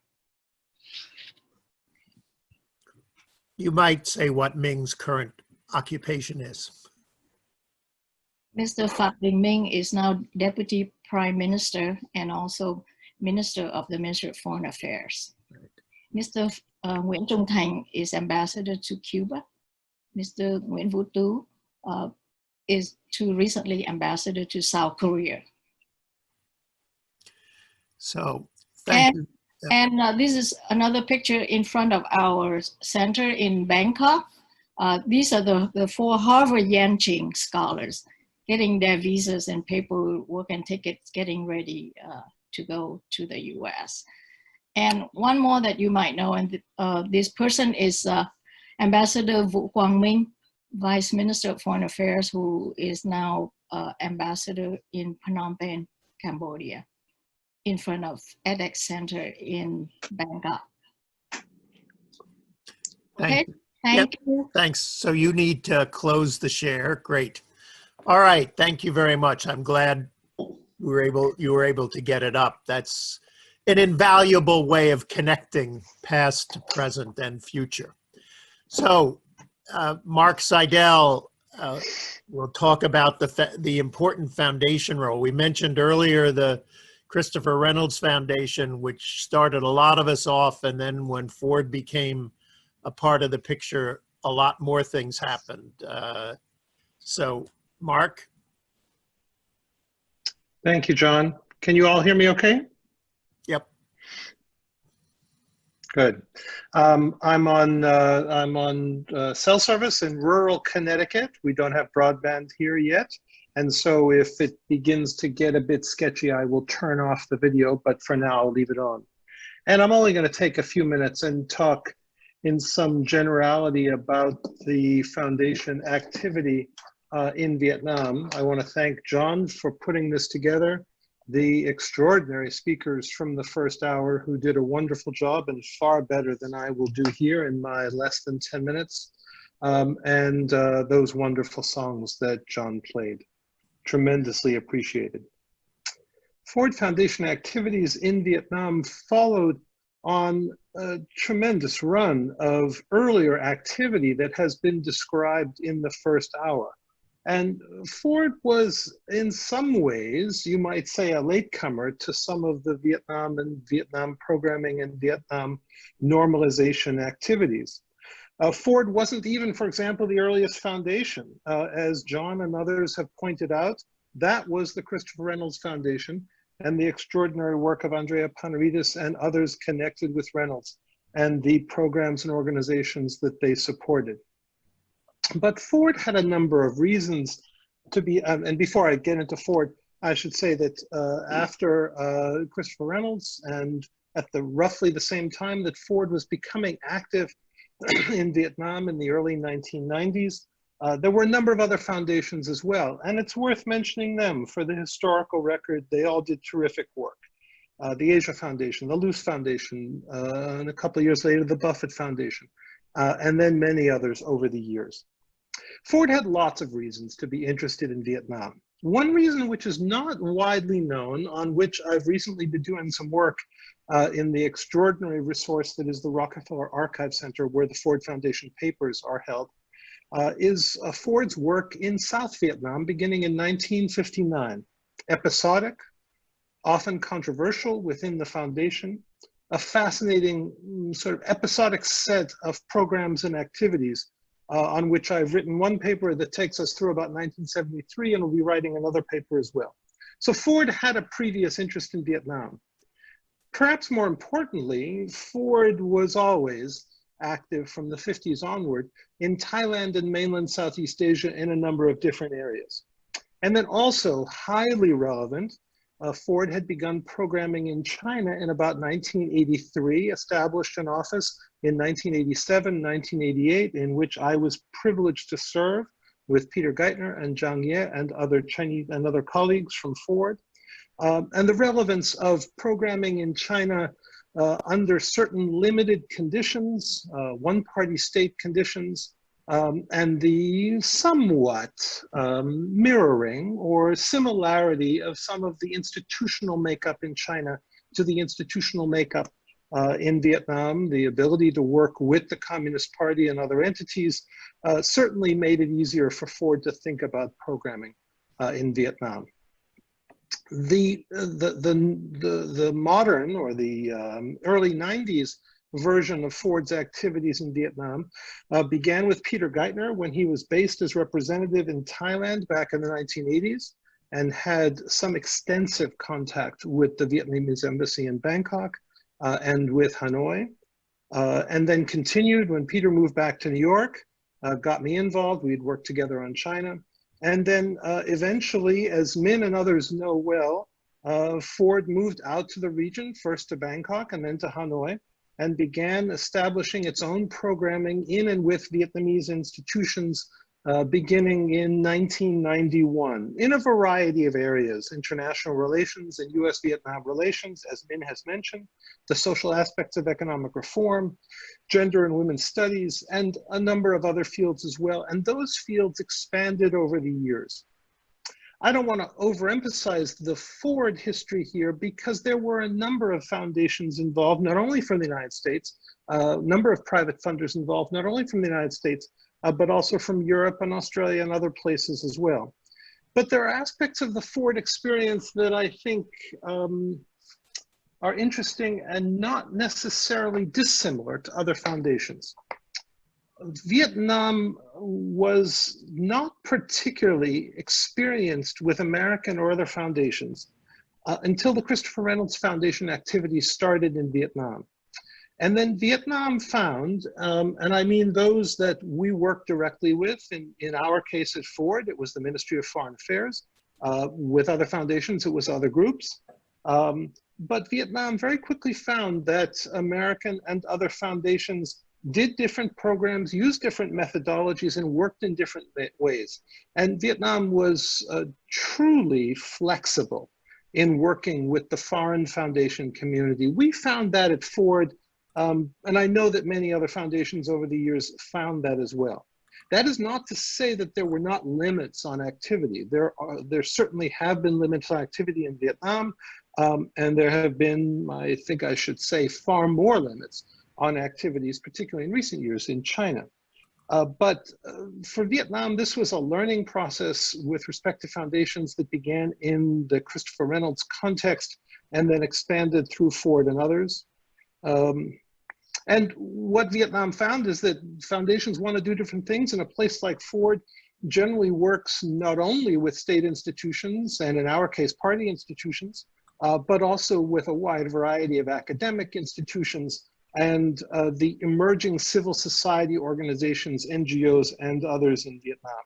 All of that was possible in the early and mid-90s, and then after I left to come back to an academic career in the States with my successors, John Ambler, Charles Bailey, and lots of other wonderful program officers and staff who worked in the Ford office, until the Ford office closed some years later during a difficult time at the Ford Foundation.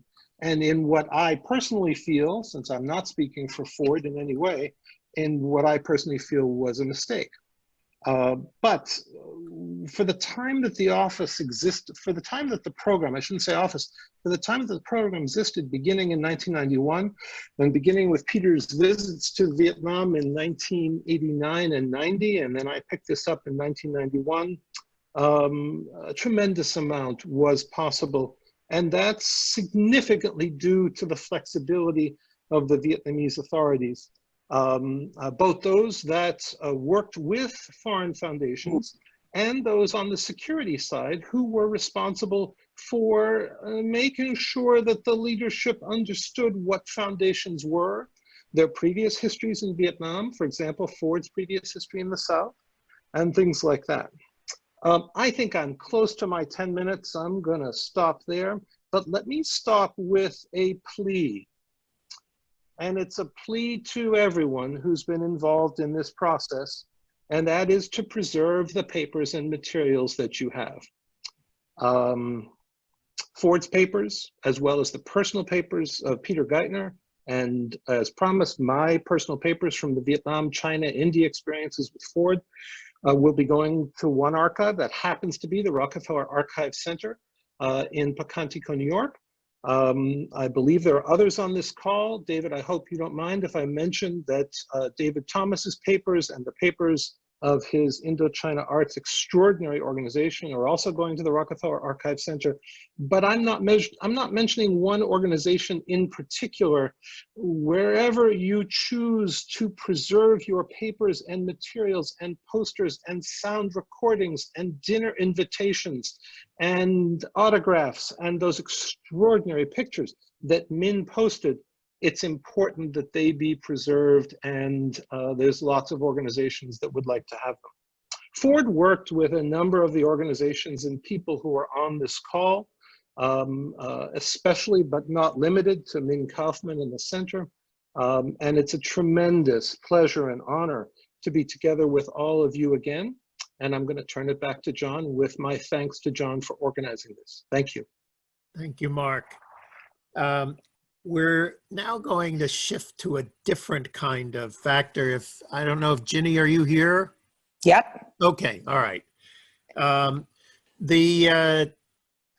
As Susan mentioned, we suddenly had an influx of American business people into our NGO conference, and that was a very welcome addition. But that was only the beginning. What Ginny did was take that constituency and make it a significant player in the process that happened. Ginny. Thank you, John. And I echo Mark. It's really fun to see everybody virtually and hear and think about these times and the effort that went into this.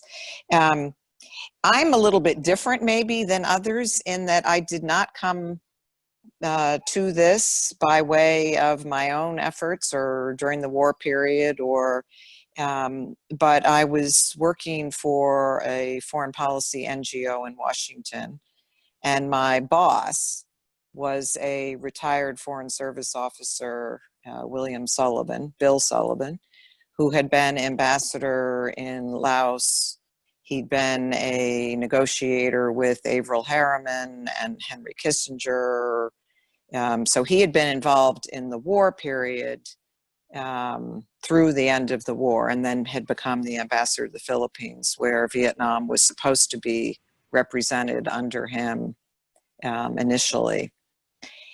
So he had retired. He was working with us in Washington. We were doing nothing on Vietnam, a little bit on the Cambodia peace talks, when in 1988, he got a message from the man who had been his Vietnamese counterpart for all those years, from the Paris and Geneva talks, who John talked about, Nguyen Co Tak, who had become deputy prime minister, foreign minister. His son is the current deputy prime minister and foreign minister. So there's a lot of generational continuity here.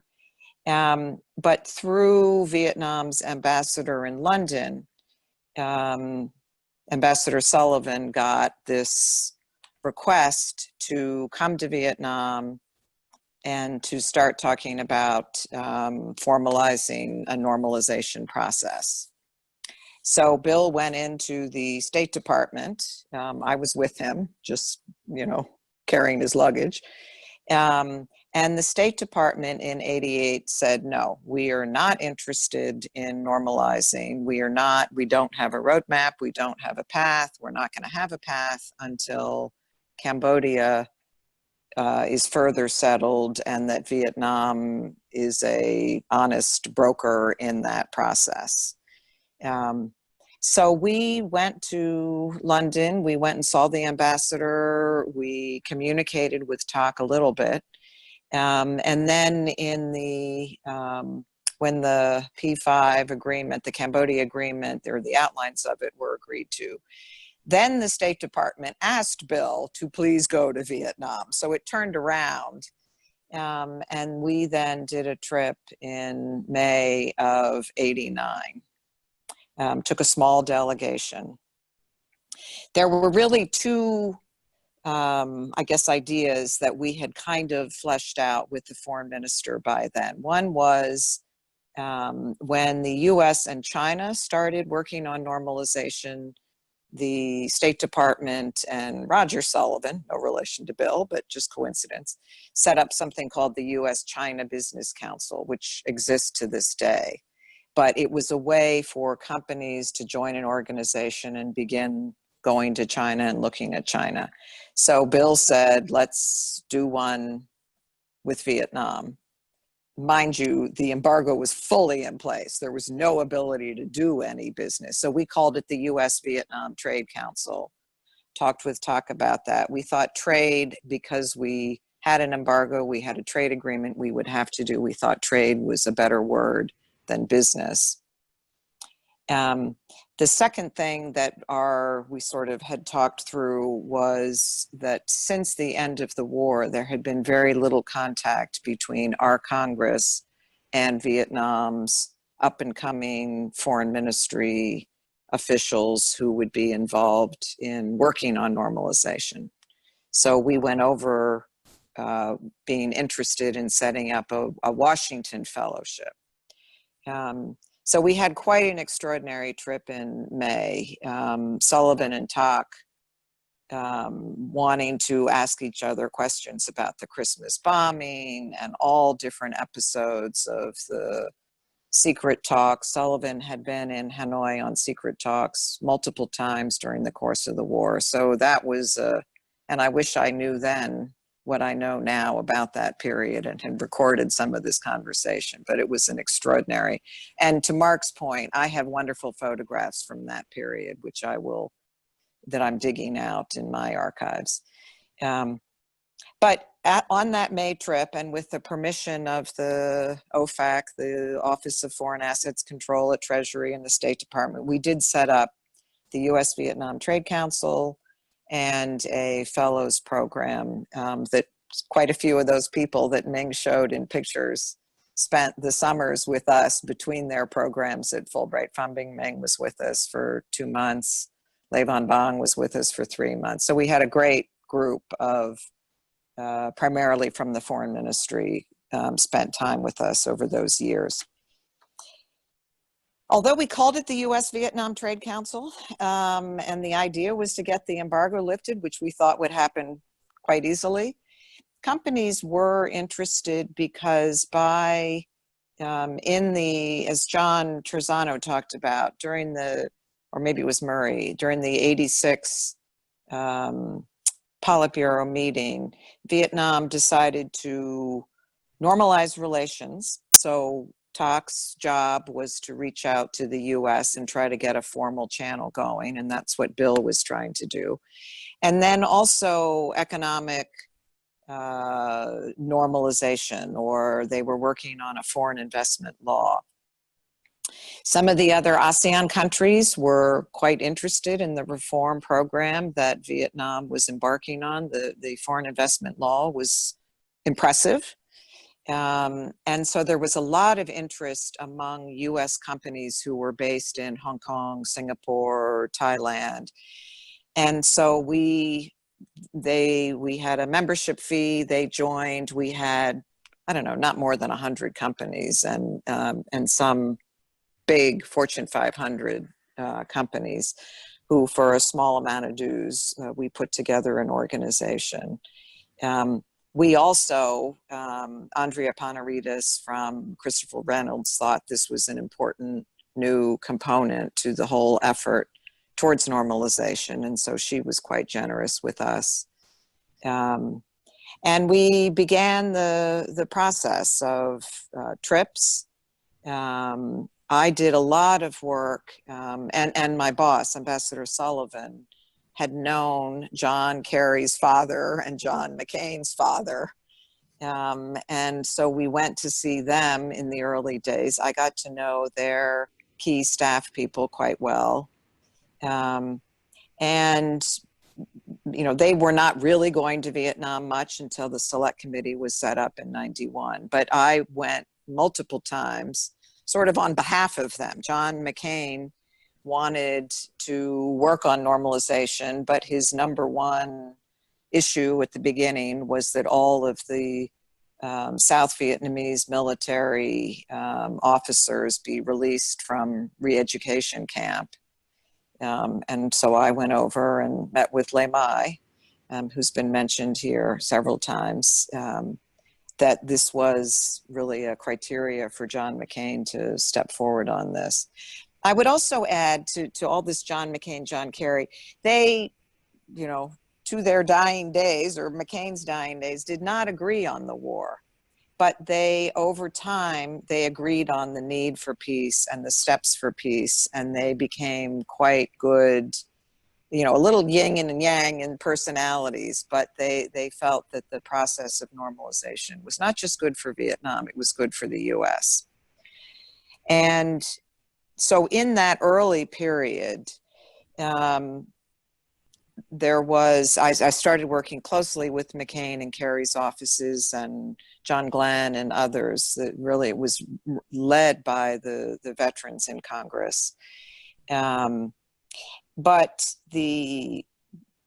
clearly the main, I don't know, formal issue was the POW MIA issue. And for the younger people on the phone call, it maybe seems hard to believe, but after the end of the war, there were movies and Rambo and just all kinds of hype had been in the movie theaters in Hollywood on that the US had left behind POWs, left behind missing in action, and that there were live Americans left in Vietnam. And there was it was controversial, obviously, but McCain somewhat, Kerry very much felt that we would, as a country, never get to normalization if we didn't dive into that issue. And so Bill Sullivan spoke to TAC on the phone and said that he thought we needed to assist in that issue. And TAC, I think in his wisdom, as it looks long-term, said, okay, if you feel you need to work on that issue, then you need to work on that issue. And so I spent 5 years working on the POW MIA issue. I think the other piece that maybe hasn't been discussed was, by this time, Bill Clinton was president, and he was interested in seeing normalization, but he was a, draft dodger, and therefore really needed the veterans to be in front of him. And, to our irritation at some point, his people felt that it wasn't just the veterans who were against the war or in favor of normalization, but he insisted that we work with the American Legion and the VFW. And so I spent several years working, particularly with the VFW, whose leadership had moved from World War II and Korean veterans. The leadership of those organizations were beginning to be Vietnam veterans, and the POW MIA issue was controversial. Multiple views on whether normalizing with Vietnam would help that issue or would be seen as a reward to Vietnam and therefore should be postponed. So there were quite a few years of working on that issue as the key benchmark for when Clinton would lift the embargo and then establish normalized relations. And the VFW finally did come forward and issue one of their annual meeting resolutions being in favor of normalization because it would help further the work on POW MIA work. The other thing that I think, maybe John, you mentioned this, that was so amazing during this period to me was the contrast in the United States and Vietnam. I think all of us probably on this call had different really nasty things coming over our fax machines, or I had pictures of me being burned in effigy. And I mean, it was just a really, really rough time. People had very strong views. But then you'd go to Vietnam. I think in all of my trips, I had one time where a small shop in Hanoi, the woman who ran the shop then figured out I was an American, and God only knows what she had been through during the war. And she just sort of quietly took me out to the street. She didn't yell, she didn't hurt me, she didn't glare, she just sort of escorted me out. Every other experience was very positive and very welcoming to have the US back. So all of the legacy of the war, the emotional legacy, was really in the US. And that was why, we all worked for many, many years to see normalization come in 95.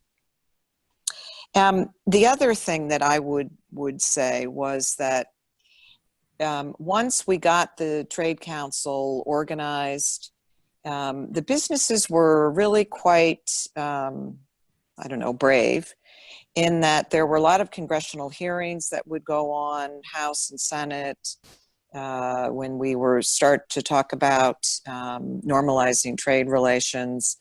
And major US companies would come forward and talk about what they knew of the market in Vietnam, that other countries were going in, that this would be good for the US, this would be good for the region. And it was, I think, very helpful for especially some of the Republicans in Congress, that this was, there was a business side of this, there was economic reform that could be seen as a result of this. And they were quite active, we were quite active in organizing letters and getting ready for the next phase. The interesting thing about normalization to me is we worked on war legacy issues, NGOs, POW, MIA, and then the next phase was the bilateral trade agreement, WTO accession, and we're still working on some of these issues, Agent Orange and others, that continue to be important in the bilateral relationship today. Sadly, both Sullivan and Tak died before they saw the fruits of all of our labor, but it's quite wonderful that Sullivan's nephew was at the State Department when a lot of this was going on, and he stayed quite active. Tak's son is the foreign minister now, and obviously is very interested in US-Vietnam relations and the globalization that Vietnam has gone through. Our first fellow became the first ambassador from Vietnam to the US. And a lot of those relationships, among us and with people that Ming showed pictures of, are all still involved in Vietnam today. I'm still working with John Kerry on clean energy issues in Vietnam, and was working with McCain up until the end. So it's been a good run, I think, for all of us. Thank you, Ginny. It's worth noting that this was not an easy, you've said it wasn't easy, and people may not remember, or younger people may not know, that there was a constituency in the US that had its senatorial allies who actually believed there were living American prisoners held by Hanoi after the end of the war. And overcoming that mythology, somewhat induced by Rambo films and other things, but overcoming that mythology was an important part of the work that went on. Well, we've talked about how important a lot of initiatives were that NGOs, private organizations did that worked with the major educational institutions.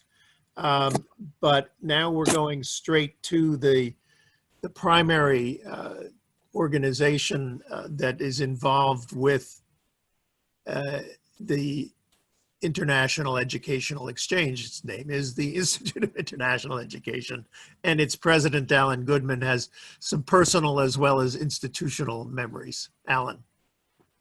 John, thanks, and it's great to see everybody and to hear these excellent presentations. It's as though you're writing a book even as we speak. Thanks for everyone sharing, and thanks for their efforts in all these years to first open things up and then make sure they continue. I don't think anybody on earth in the middle of the pandemic and the summer, other than John McAuliff, could bring so many people together with so many thoughtful statements to have a webinar like this. So, and thank heavens we're actually talking about this rather than the pandemic, because people are really sick of talking about the pandemic. So thank you, John. All the years I've known John, he has stood for opening. All the years that I've known you, you've stood for opening relationships, forging new relationships, normalization and reconciliation.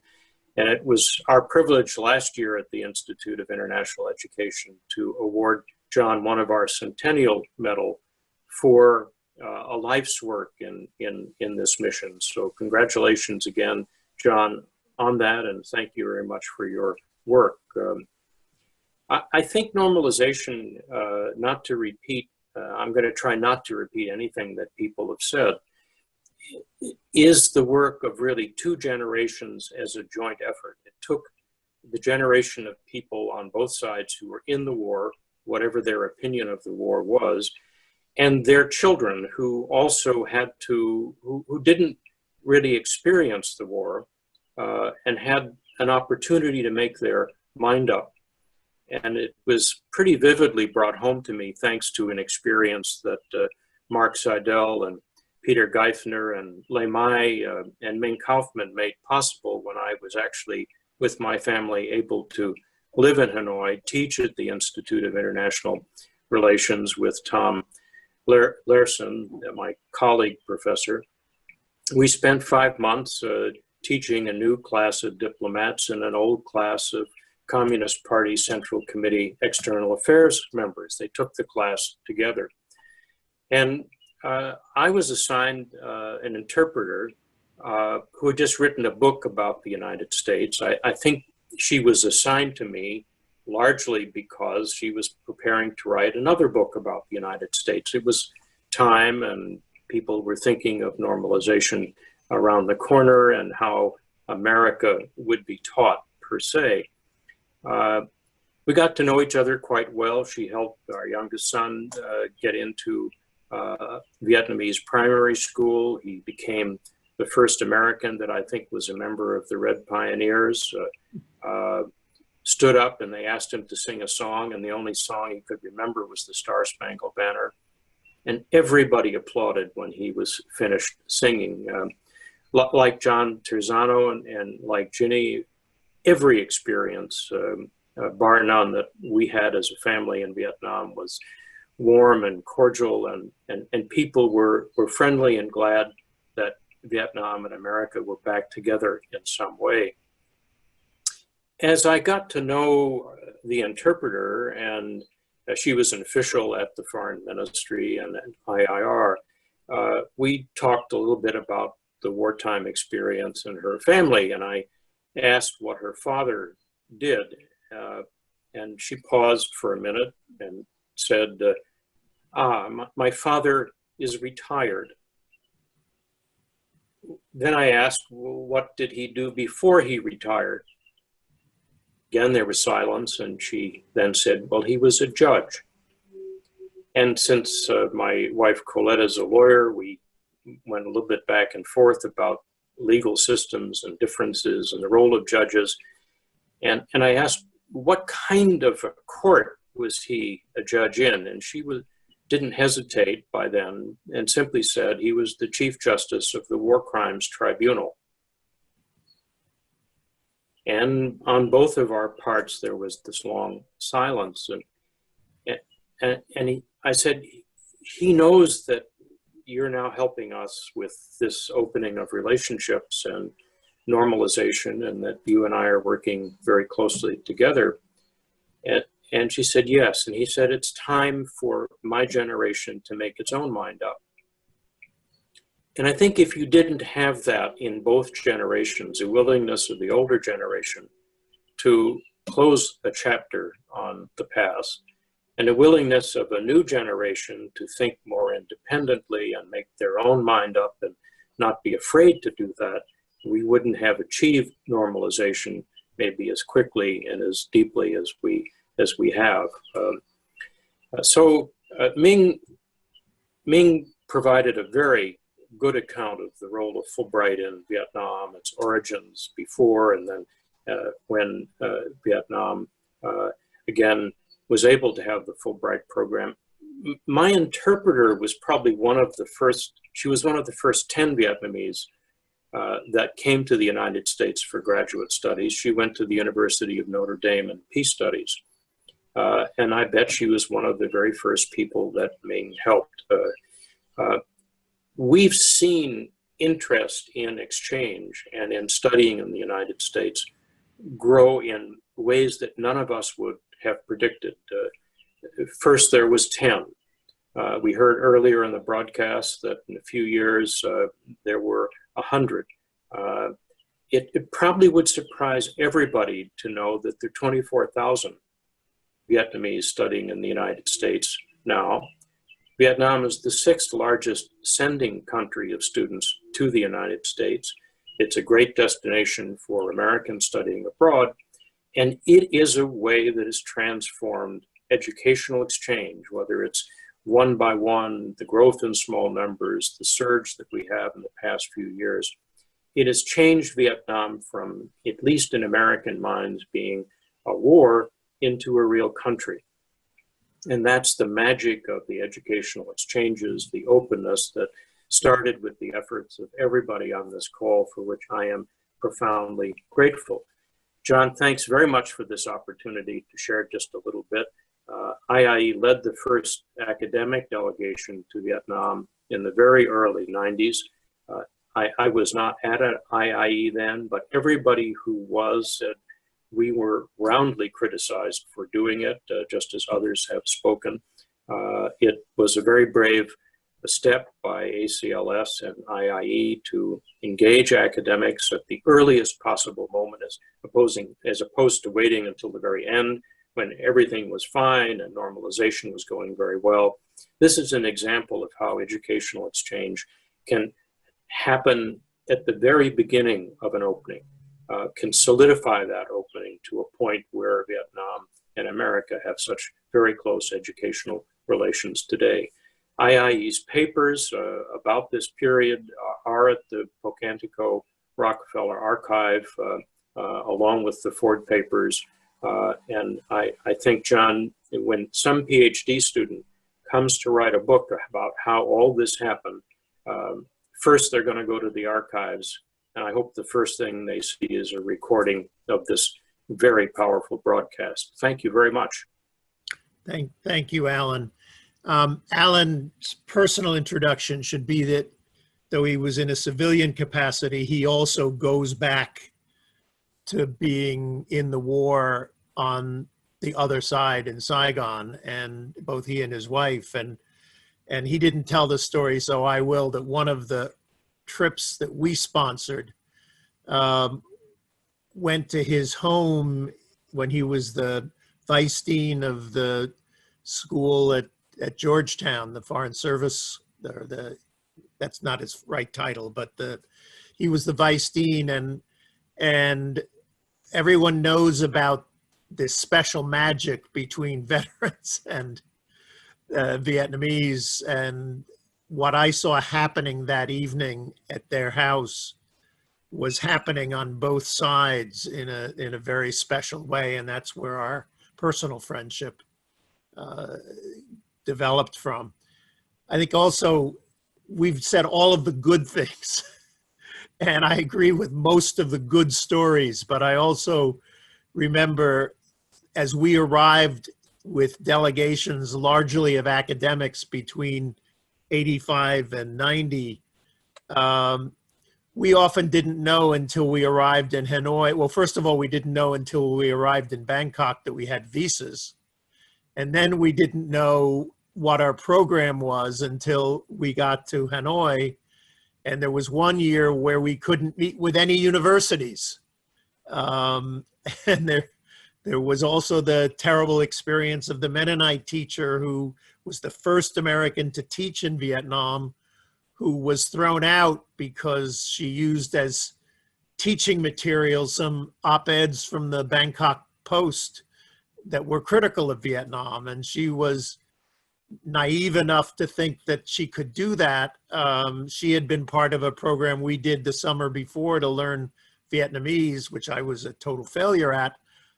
But she was thrown out by the instance of the Interior Ministry, and the Foreign Ministry didn't even find out about it until it showed up on Vietnamese television, of her being escorted.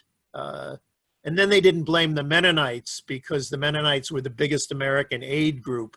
They blamed us for having brought her into the country. And I have a special fondness for Win Ko Tak because Mary and I were having our sort of engagement party hosted by the West German ambassador. And even while we were being trashed in Kongan Nanzan, Tak came to that party in the West German ambassador's home. I'm sure it didn't add to the ease of his political situation internally, but it's worth noting for the footnotes in history. So we're going to change to the cultural front. David Thomas has been mentioned a couple of times, and he will now give you a sense of what his project, the doors that it opened. Some of this is not all sequential because some of it's going on at the same time, but David. Thank you, John, and thank you, Ambassador Chien, for putting today's program together. I'm very, very happy to be included and honored. What I'd like to do is take you back a little bit to when we began work in Vietnam. My history goes back, like many of yours, to the 60s. But I was sent a letter by President Nixon inviting me to spend some time in Vietnam with a couple 100,000 other American soldiers. I did. I served a year in Pleiku, the Pleiku area, as a combat artist and engineer. I drew blueprints, drove a Jeep, and drew the soldiers building bridges and bunkers and everything we were building. I came back after that year, and 17 years later, received a letter from John McAuliff, inviting me to come with one of his educators groups. I had applied with the hopes, I was on sabbatical, and with the hopes that I could find a way to get to Vietnam. You know, it was not easy in 1987 to go to Vietnam, so I was very honored and happy to be included in John's group. It was during that trip, that 3 weeks, one hot afternoon, summer, typical Hanoi afternoon, another friend, Eileen Blumenthal, and I went to the Fine Arts Museum in Hanoi, just unannounced, walked in. I had my portfolio, which had about 10 paintings I had done after coming back from the war. And I always felt they belonged to the Vietnamese people. So I had carried them on this trip, hoping that somehow I would meet with somebody who could take the prints and show the Vietnamese people. So we went to the museum. The director came out and greeted us very warmly, was very happy to have my paintings. And then we sat down over some hot beer, and we started talking about what else could we do. You know, we wanted to bring our countries closer together, and art is a good way to do that, but nobody had thought of that we knew of. So We talked about a small exhibit at the college where I taught, Emmanuel College in Boston. And we maybe a couple of Vietnamese artists and a couple of American artists, and maybe about the war, maybe not. But most importantly, the seed for the idea took root at that meeting in Hanoi.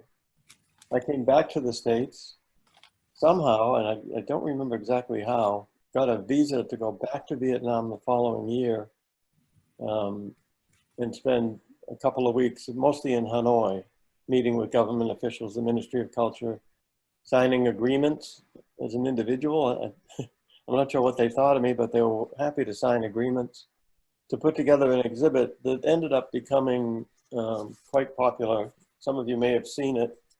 This is the catalog that we published for that exhibit, called The Scene by Both Sides. It contains 20 artists, 20 American artists, and 20 Vietnamese artists. And the subject of the exhibition is the American war in Vietnam. But it's really not about the war, it's about the humanity. My favorite piece I marked, and I'll show you, I'd love to show you the whole catalog. If some of you would like some, we have a few copies that I could share with you, if I can. Oh, it's over here. If you can see that. I apologize for my technical skills, but that's a very simple painting of done by a North Vietnamese artist, soldier, showing two soldiers giving each other haircuts. And there was something so profound about that. We never thought of the Vietnamese, American soldiers. You can't think of the Vietnamese as getting haircuts like we do, being human, being like Americans, but we did. So we put all the work together. I had to carry it, this was during the trade embargo years, carry it back from Vietnam in a leather pouch. And I managed to get through customs and international customs and American customs with no problem. Then I had 40 paintings sitting in my living room from Vietnam. And I began to collect the 40 paintings by 20 American artists. We needed some money to do some of this travel and whatnot. So we applied to the Vietnam Veterans of America Foundation and received a small grant from them, which was critically important in those early years. Without that grant, we might not have been able to pull this off. But with that grant in hand, I built the crates in the living room. We booked 16 museums in America, and the exhibition traveled for about 4 or 5 years in the United States, from Maine to Florida to California to the middle part of the country. Then I went to Vietnam for 3 exhibitions, Hanoi, Da Nang, and Ho Chi Minh City. I was fortunate enough to go to every opening except the Da Nang one. It was during the school academic year and I couldn't get there. And I can tell you, it was received 99% very positive. Americans were ready. This was 1990, it opened late 1989. And Americans were ready. People came up to me and said, why do we have a trade embargo against? Most of them didn't know the policy until they saw the exhibit. But they came to me and said, we need to fix this. So the exhibit, I'd like to think, played a role in making people aware of the Vietnamese as being like us, and that the US policy that was continuing was unfair and immoral. So anyway, so that exhibit closed. Most of the work was donated to the Museum of Fine Arts in Hanoi and Ho Chi Minh City. So much of the work is in Vietnam to this day. We did have some controversy in San Jose and Minneapolis. There were efforts to close the exhibition before it opened, successful efforts. I received letters from the museums in San Jose and Minneapolis saying they could not take the exhibit. Opposition from mostly right-wing Vietnamese American community and a few others, but it was primarily from that. That generated the biggest package of press. So in a way, it kind of backfired on them. They thought by protesting and canceling the exhibit, they could prevent the public from seeing it, but it ended up being an international cancellation. All of the articles, 99% of the articles, were very critical of the two museums for the censorship of closing the exhibit without, I mean, in America, we put it up for debate. In Vietnam, it's a little different, but from there, I was asked to do an exhibit by a number of Vietnamese American friends. Unfortunately, Smithsonian Museum had come to me and said, would you put a Vietnam exhibit together for us? So could we travel your exhibit? We needed to travel ours because we had borrowed money and we needed to pay it back from the museum rentals. So I came up with the idea for a second exhibit called An Ocean Apart. And this was very difficult, but I had a lot of close Vietnamese American artist friends, and they helped me. Without them, I never could have done it, but they helped me identify 20 Vietnamese American artists and 20 Vietnamese artists. So I was back and forth to Vietnam quite a bit, organizing that. That was traveled by Smithsonian. I sent it down to them, and there were a lot of politics, which I don't have time to describe, but it generally did its job, which was to try to bring the Vietnamese American community, which was deeply divided from Vietnam, and bring them together with their Vietnamese counterparts. After that, then that was shown in Hanoi and about a half a dozen museums in the States. Since then, we've gone on to create sister school programs, 100 visiting artists have come from Vietnam. We've made a couple of films, we've published a half a dozen books. It goes on and on. 3 years ago, I stepped down as director due to medical reasons, and a friend took over, Nguyen Walsh took over. But last year, my board voted to declare victory and close the Indochina Arts Partnership. So thanks to Mark Seidel, the archives have now gone to Rockefeller, and my studio is back to being my studio, not the Indochina Arts Partnership. Thank you. Thank you, David. Someone asked in the chat whether the first book is available still, as seen by both sides. I have a few copies that I'd be happy to send if you just send an inquiry. Okay. All right, Bev, we'll get that information for you. I'll send you David. Some of the other books we also have, we're happy to share. And he has, as he said, a couple of films that he's also done. Yeah. So thank you very much. David actually did a very helpful introduction to the next speaker, Hung Phong Pho, who is going to talk about the evolving role of Vietnamese Americans. My anecdote is when we first had Tet parties that were organized by the Vietnamese mission to the UN, it was almost all Americans and the UN mission staff. Now the Tet party is almost all Vietnamese Americans and Vietnamese students that are in the New York area. So things change. Hung. Are you, yeah, there you go. You have to unmute yourself. There, okay. Thank you, John. Can everybody hear me? Speak up a little bit. You're a little. I'm not loud enough? Okay. All right. All right. Well, first of all, thank you, John.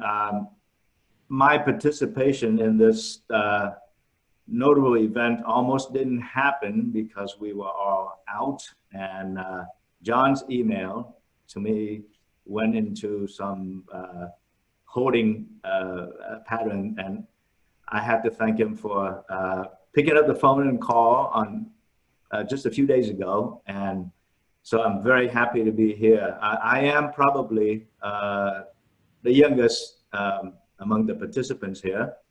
And when John asked me to talk about the Vietnamese American contribution to normalization, I have to think pretty hard to come up with something to say. And so my sharing with you will involve mostly what my father did rather than myself, because that's my touchstone for anything having to do with Vietnam. And I have to say that because the period of time that we're asked to discuss is between 1975 and 1995, Vietnamese American weren't active as organizations until fairly late into that time period. As you all know, we arrived as a group in 1975, at least the first 125,000 or so, without very much resources and with certain political luggage, if you will. And the idea then was, what can we do to first survive and then prosper and maybe, you know, get a piece of the American dream? And that involves going to school, finding a job. The most valuable achievement is to get a degree in electrical engineering that would pay the most in the shortest amount of time. And so nobody really had time to think about approaching the other side, even though everybody in his or her heart would have would spend quite a bit of time thinking about it. My own experience was not that much different other than that. Unlike the typical Asian, I'm not that great at math. So my father encouraged me to, well, maybe explore some other field of studies, which landed me at Georgetown University. And that's my alma mater. It's also a home for my father, who eventually get very involved in education, which was his avocation the whole time. Back to contribution. Although the contribution in terms of having organizations like John's that set up, that formally moved things toward normalization, did not really exist for Vietnamese Americans. The personal contribution was always there since day one. I remember one of the first things that we think about was, how do we send money back to friends and relatives in Vietnam? It's eventually became fairly well documented that remittances from Vietnamese American was a significant share of the Vietnamese GDP. The government didn't really talk much about that. OFAC tried to control some of that, but because it was individual sending back small amounts of money, I think it kind of went under the $200 or so, or whatever the amount was. That was the ceiling. Not only money, but also medicine, cigarettes, anything that was of value that can be traded, you know, among the population, because there were severe shortages after the war. And again, you know, when the war with Cambodia picked up, it was the condition in the country was very poor. I remember also that a story that my wife, who's also Vietnamese American, told me was that every weekend she resettled eventually in California. Every weekend they would go out and pick up aluminum cans and turn it in as recycled material for money for her father to send back to Vietnam. And the fact that it went back to his other spouse did not really do a lot of goods for the family in the US, but nonetheless, it contributed to the well-being of Vietnamese in Vietnam. And so that's, I would say that that's one of the major contributions toward normalization, if you will. The other part was, of course, the vision. Remember that this was pre-internet, so information flow weren't that great. So letters sending back with pictures of people posing in front of cars and houses that they didn't necessarily own projected a certain image, a picture of what life in America was all about. So there was a good points and there was not so good points, but the whole picture was not necessarily black and white. So I learned pretty quickly that there are lots of gray areas that some of those lessons became quite valuable as I try to navigate the more recent development in America with Black Lives Matter and all the social changes that we are seeing today. So I can only recall, and it was mentioned today, some of the more formal efforts by Lee Hayslip, for example. But there were very few organized organization between or before 1995 when normalization actually happened.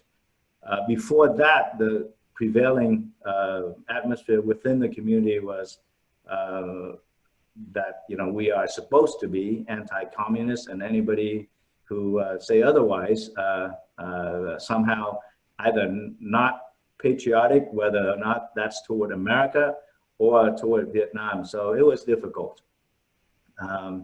And I do recall having somewhat of a difficult time being my father's son, because he decided that he was going to try to do things that maybe his contemporary did not agree with. He did succeed, in my view, to a great degree, because as early as 1977, he was involved in the early POW MIA talks, thanks to friends like Fred Brown and Frank Hiebert. And that opened doors to eventually, once he managed to feed us, to return to Southeast Asia for work in the refugee camps in Southeast Asia. In 1987, there was a watershed event when Senator Larry Pressler from South Dakota invited him to join the senator for a visit to Hanoi, when he was able to make some contacts, which led to training programs under Georgetown University, but that was funded also by USAID, and various other sources that he managed to cobble together for a series of lectures in Hanoi, Dalat, and Southern Vietnam in Can Tho. That was pretty early on. And he managed to push things a little bit harder and faster than the authority was comfortable with. So that did not evolve into his vision of what he would have liked to do in terms of education. He did succeed in Laos and Cambodia in establishing more formal programs that span between, I'd say, 1993 and 1995. Even the late Prime Minister Vo Van Kiet, when he went to visit Laos, asked him to bring it to Vietnam, and he applied. But again, it was too early and too fast, and was more difficult for Vietnam to accept at that point. Nonetheless, there are quite a few people in Vietnam today who understood what he was trying to do and was comfortable with it and supported him to the degree that they could. I think my time is up. I again want to thank John for putting this together. He was instrumental in helping me with engaging Vietnam through the various NGO forum events that he organized that I had the opportunity to attend. And from that, I get to know many of you on this presentation. And it's an honor and a pleasure to be here to speak a little bit and share with you my experience. Thank you again. Thank you, Hong.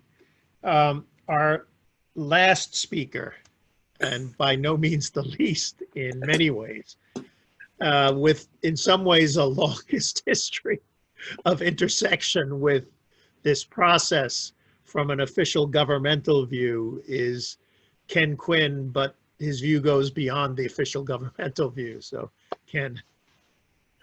So thanks, John, for having me, and congratulations to you for putting this together. My recommendation is you transcribe all of this, print it up, and put it in a book with you as the editor, because this is invaluable. I know you're recording it, but it'd be wonderful to have a book. I also want to pay tribute to John. He and I would meet and talk, and he would convey to me, the views and input from the community who have been peace community, anti-war, that helped very much in our shaping policy. So forgive me for speaking very fast, but I want to just kind of touch all these bases. I started in 1968. I was in Washington, D.C., learning Vietnamese. I was there when the Tet Offensive came. I watched the impact of the Tet Offensive when, in my view, the outcome of the Vietnam War was decided. I saw President Johnson forced from seeking re-election. I was there when Martin Luther King was assassinated, watched Washington ablaze, burn, far beyond anything we've seen recently. I then, later in '68, arrived in Vietnam, and I was there until 1974, not as a diplomat. I was a civilian foreign service officer from Dubuque, Iowa. I wanted to go to Paris or London, and they assigned me instead to Sadek province in the Mekong Delta as part of the Military Assistance Command. So I was a civilian deployed with the military. I was on combat operations. I was the senior advisor. So I'm the only civilian who has won the Army Air Medal for 100 hours of combat operations. The thing I'm most proud of is never once had any collateral damage, any innocent civilians killed by any American ordnance there. I intervened to keep Viet Cong prisoners, women, from being tortured. I was impacted by Agent Orange. I filed suit for $1 million against the State Department for the impact of Agent Orange on my lungs. I was on the Cambodian border. I wrote the first ever report about the Khmer Rouge, likening them to Stalin and Hitler, and no one in the US government believed me about that. In 1974, I was plucked off the border and sent to the National Security Council at the White House. I was part of the Nguyen mission to South Vietnam as the situation was collapsing in March, April of 1975. I was interpreter for the president in Vietnamese at meetings with delegations from Saigon and there. And after the end of and I was involved in the refugee effort to get people out of Vietnam. I then, at the end of the Ford administration, went to the State Department and worked for Richard Holbrooke. I was thus on the Woodcock Commission, the first delegation that went to Hanoi, received there. We had talks with Van Hien, the vice foreign minister. Vietnamese provided a very welcoming atmosphere, turned over 10 sets of POW MIA remains that we were able to bring back. We also had a meeting with Pham Van Dam then, and what I remember him is kind of pounding the table saying there has to be aid. There has to be some gesture by the US. That was not a diplomatic negotiation. It was strictly about accounting for POW MIAs. But 2 months later, in May of '77, I was in Paris with Richard Holbrooke for diplomatic negotiations, again with Van Hien. And in that first meeting, in a very dramatic moment, Holbrooke leaned across the table and said to Vice Foreign Minister Phang Hien, "Mr. Minister, let's you and I go out right now and announce to everybody that we have agreed to establish diplomatic relations between our two countries without any preconditions." The room just went silent and waiting. And finally, Phang Hien, I think, was quite startled. He said, "Not without aid." So this moment passed. At the end of the year, the US began negotiations to normalize with China. Vietnam was off the table and would remain off the table until 1990. I came back to Washington in 1990. Richard Solomon, who was Assistant Secretary of State, had me come back, and it was really, and I became Deputy Assistant Secretary for Indochina. And it was in this period, 1990 to 92, that really things changed and developed. There was a softening of some of the hardline positions within the US government, within the foreign policy community. Enough time had passed by.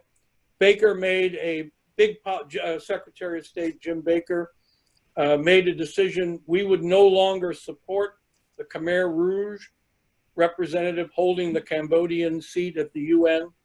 And we began this negotiation with us and Cambodia, us and Vietnam, to try to build a policy that could allow us to move forward with both countries. And I was in the middle of writing the roadmap when Nguyen Kotak came to Washington. I went to National Airport to meet him, escort him to the State Department, escort him to the meetings were going to be held. I was involved in providing the visas so that those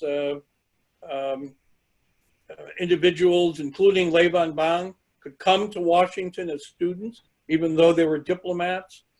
I sent Foreign Service officers, American diplomats, to Hanoi to be there without an embassy and without diplomatic immunity.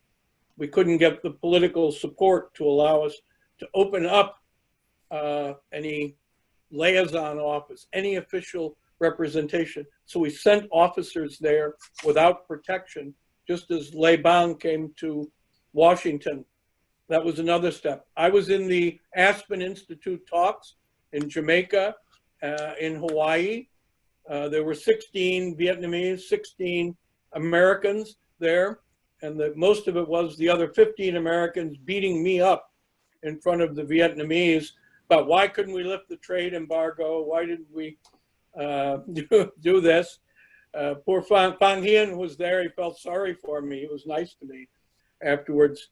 But that was very important. It helped because there was a terrible, titanic struggle inside the US government between those who didn't want to move without having any gestures from massive improvements on POW MIA and the Baker-Solomon approach of we need to be taking steps. I met with all of the conspiracy theory people in the State Department. I'd have them in to meet. And big moment, I went to Hanoi in 1991 when there were pictures of 3 Americans, supposed Americans, the front page of every newspaper being held alive. And I got there and had meetings with Lei Mai and told him we needed to have access to prisons to look for these 3 men. Such a big issue. So after we talked for a while, he said, there's a big group of press out here. This is a big story internationally. Let's go out, you and me, let's go out and brief the press. So I figured I'll just get in trouble talking to the press back in Washington. And I said, I don't need to do that. He goes out, he briefs the press. He comes back in and he said to me, I see you didn't come here to embarrass us. You can go to any prison you want. Tomorrow, I spent the next day with Le Bang, 2 hours, all in Vietnamese, all of us speaking Vietnamese, and we picked the prison we wanted to go and visit to look for these men there. It was a huge moment and a huge breakthrough on this. I was with General Vesey, I was with John McCain and Senator Kerry in Vietnam, in meetings. I put forward the first $1 million aid program, American money to Vietnam for prosthetics for war victims. And the other couple of points, I was on the Perm 5 delegation to negotiate about Cambodia. And just say that one of the biggest developments that allowed us to move forward and eventually lift the trade embargo and have diplomatic relations was the fall of the Soviet Union, because it changed the situation so dramatically and led Vietnam to the negotiating table. So I was ambassador to Cambodia then from 1996 to 99. When I retired, stepped away from Vietnam, but I was back in 2020, January of this year, and I met at the foreign ministry and telling them now Win Ko Tak's son is the foreign minister, Lê Bang's son is the head of America. I said, oh, I could tell you guys stories about your fathers and what it was like to negotiate with them, because I did that. I was in 2020, then I was with Heidi Kuhn, Roots of Peace. We're in Quang Tri. There's still a huge problem to be dealt with in getting rid of all the unexploded ordnance that's there. I want to help her in her efforts to do that. My one last point I'd make is our country now has huge issues of race, that it was in this most unpopular war in combat in Vietnam in jungles. Only time I ever saw race disappear, because you'd see Black American servicemen put their lives at risk to save white American servicemen, and vice versa, and I saw it myself. White Americans go endanger themselves to rescue African American servicemen. And that, I don't know, ever seen it anywhere else.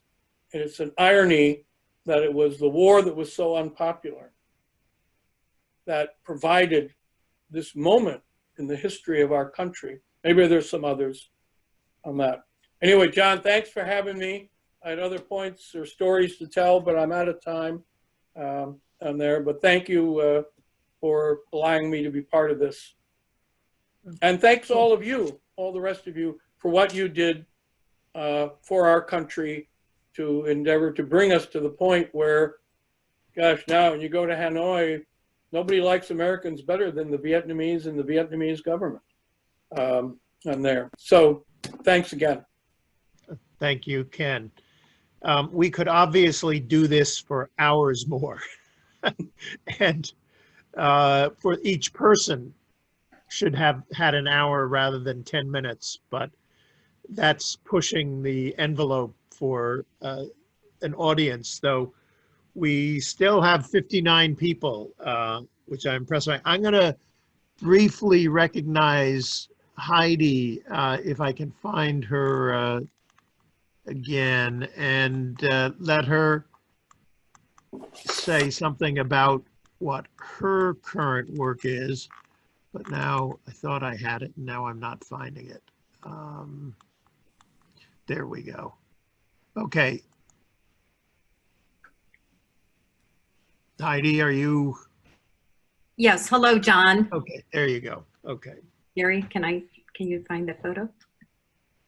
Well, we can hear you in any case, so why don't you just go ahead and try to change it to photo. John, Ambassadors Chien and Ambassador Quinn, I am so deeply deeply honored to listen to this living history. I founder and CEO of Roots of Peace, but I was witness to the Vietnam War when I was 10 years old. I watched it on a black and white television screen, and just deeply saddened to see ask my mother what a body count was. So went on to pursue a degree in education at University of California at Berkeley, watched the peace movement, participated in it. And later early this year, had the honor of walking the minefields of Quang Tri province with Ambassador Kenneth Quinn. And on January 1st, shortly after he left his esteemed position as President Emeritus of the World Food Prize, I heard the living history on the former DMZ. And Roots of Peace, in conjunction with Mine Group, Ambassador Quinn placed his thumb on my thumb, and together on January 6th, we detonated one landmine.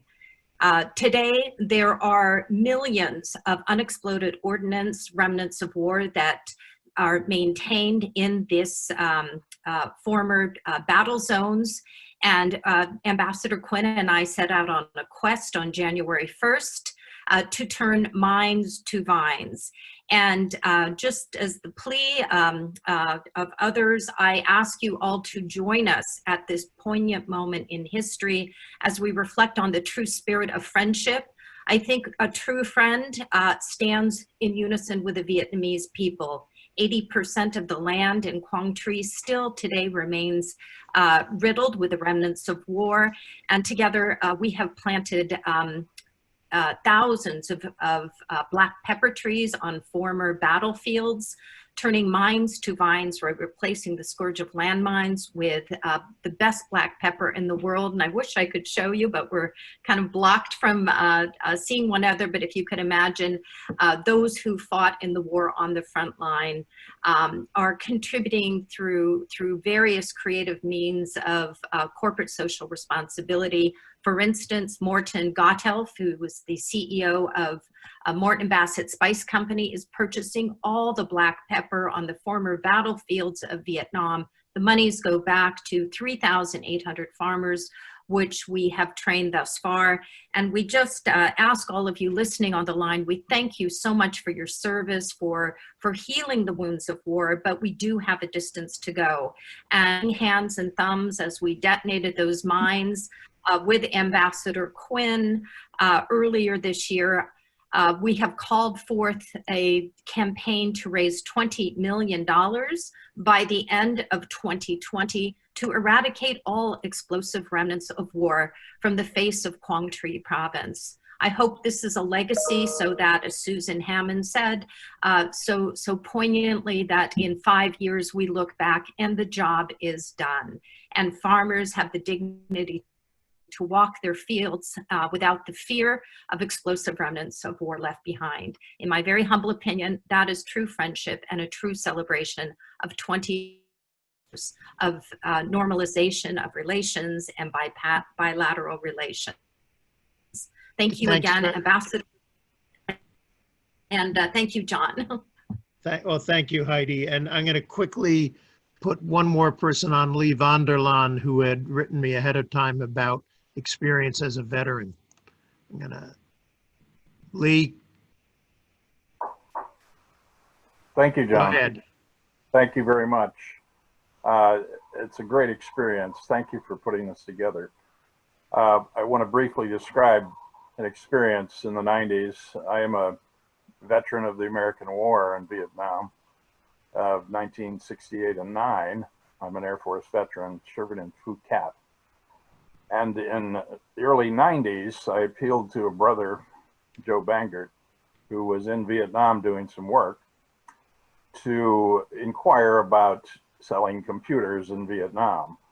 And he put together Mr. Pham Van Long and myself, HTI Corp.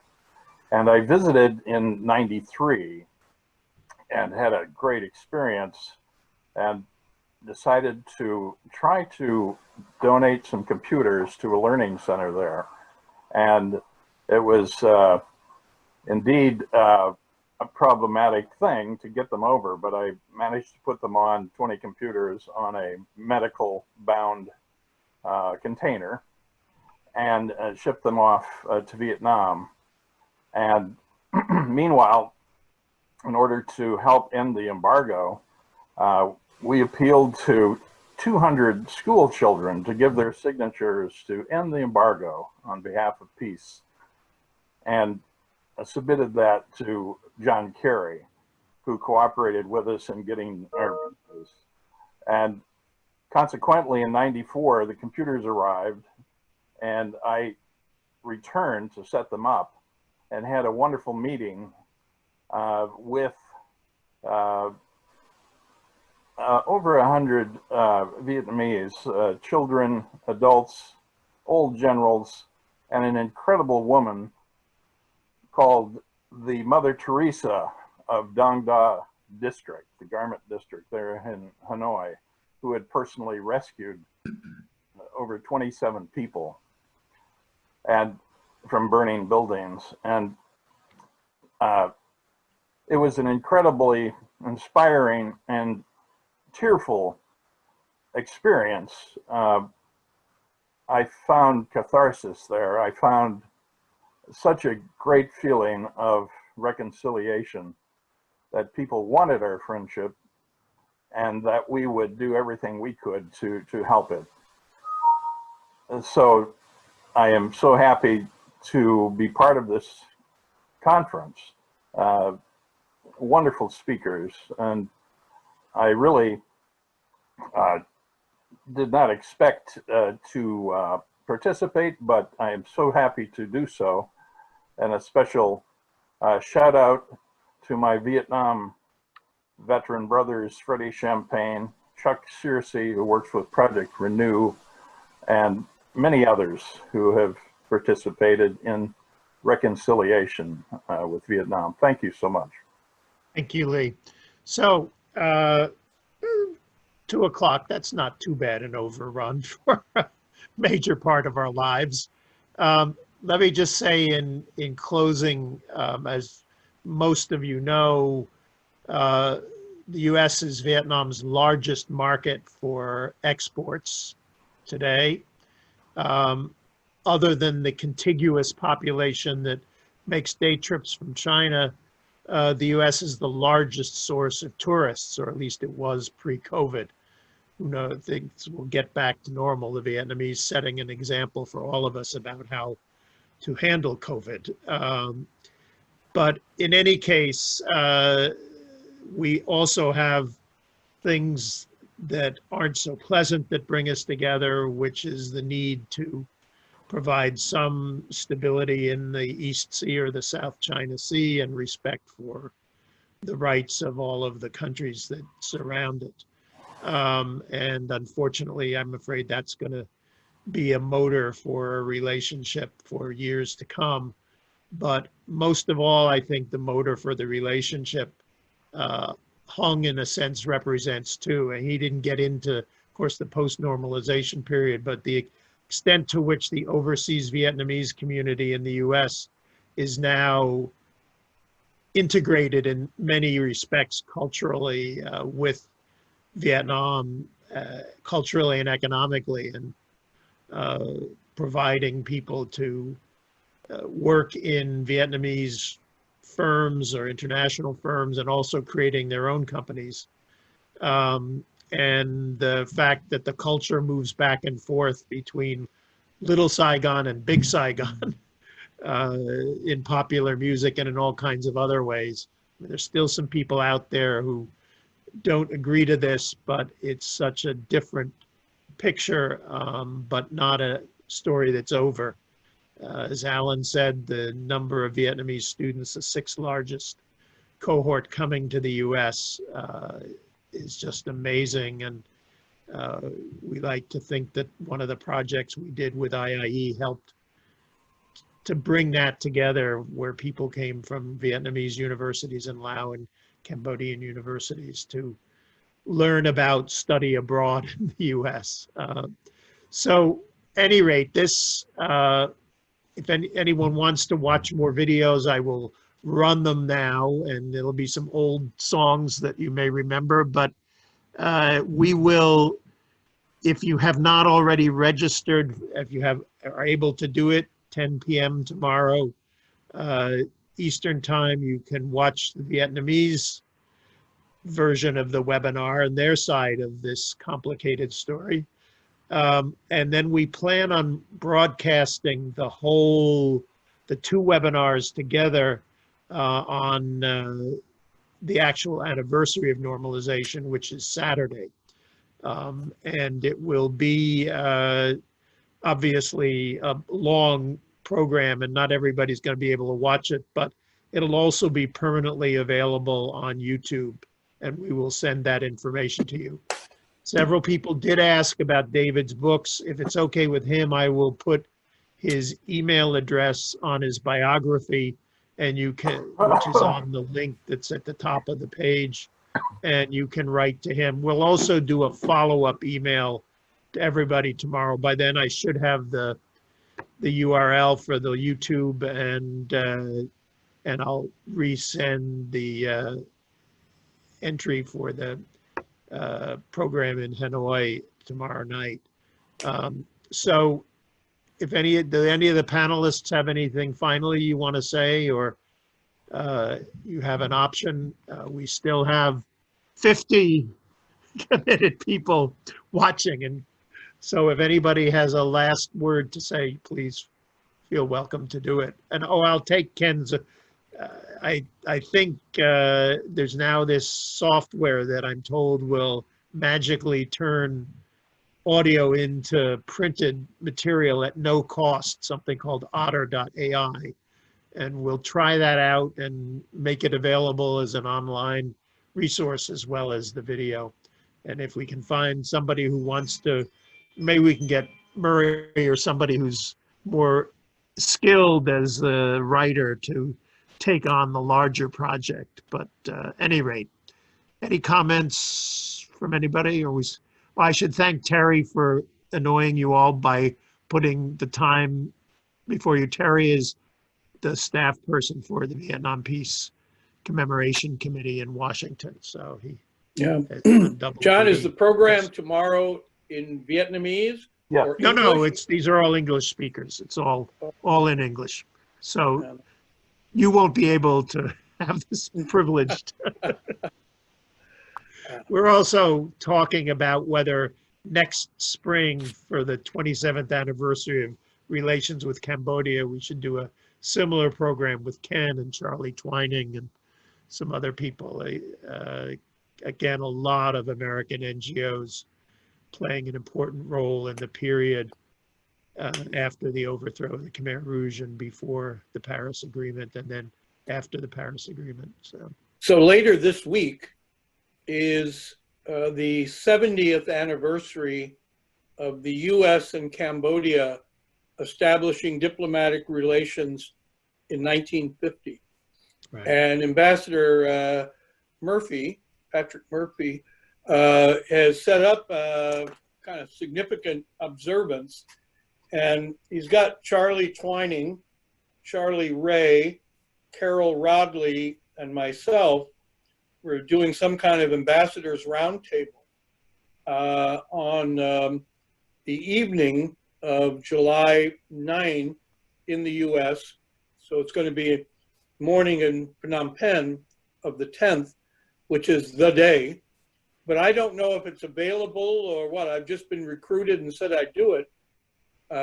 So it could be interesting, but So is this going to be, yeah.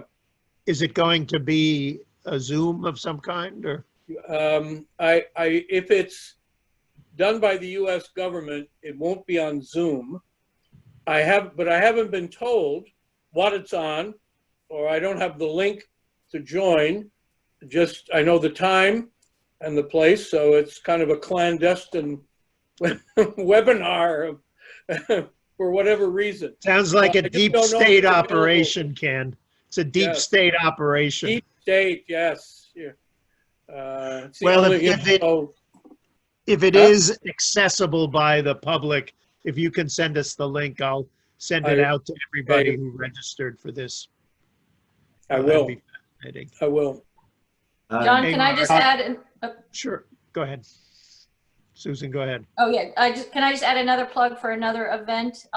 Heidi and I are both involved in a group called the War Legacies. Gosh, what are we called? I forget. But we're part of the Stimson Center group of organizations working on war legacy issues, and we will be having a webinar on July 15th focused on the efforts that have been made to address war legacy issues, pre-normalization and post-normalization, and what has to happen in the future.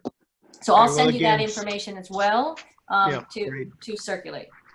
Okay. Mark, did you want to John? say something? Yeah.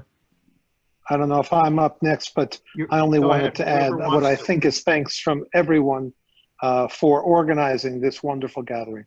So thank you, John, very much. Well, thank you. It's a question of making it possible because you're the ones who made it real. So, okay, I'm gonna go to share. If you want to have some nostalgia for more music, you're welcome to listen to it for another 15 minutes or so. This is starts out with Give Peace a Chance in a version that with John and Yoko, which is a little bit different than the earlier one, but enjoy. John? Yeah. I was going to say, before you go, I just noticed that Ambassador Chien is still awake. I don't know if he has any closing remarks. Oh, Chien, do you want to say anything? Oh, thank you. Thank you. Let me say some word, but I would like to say that I really enjoy the story that every participant said during our webinar. I want to say that we cover all the issues of that period. And of course, I fully agree with some participants saying that there are some controversial because it's history. We could remake history, but we learn from history. So that on this effort, the mentioned endeavors from the non-governmental organization, from personal figure of society, of your society, on this assume, I want to say that most important, we overcome the differences and go to the normalization. So that I can say now we enjoy the best shape of our relationship. So if we look back, of course, we do not maximize and or minimize of our differences, but I want to say that the most important, we are in the right path of our interaction. So thank you very much. And you know, in Vietnam is very late night, but anyway, I would like to wish you, our American friend, be safe from the COVID-19. Thank you. Thank you very much. And Chien will be moderating tomorrow night's program, right. and we will stay up until 2 in the morning to watch us. Yeah, in response. Thank you. And if anybody doesn't want to stay up till 2 in the morning, you can watch it all online. So let me go back to try to get the music. And John, is it the same link for tomorrow night?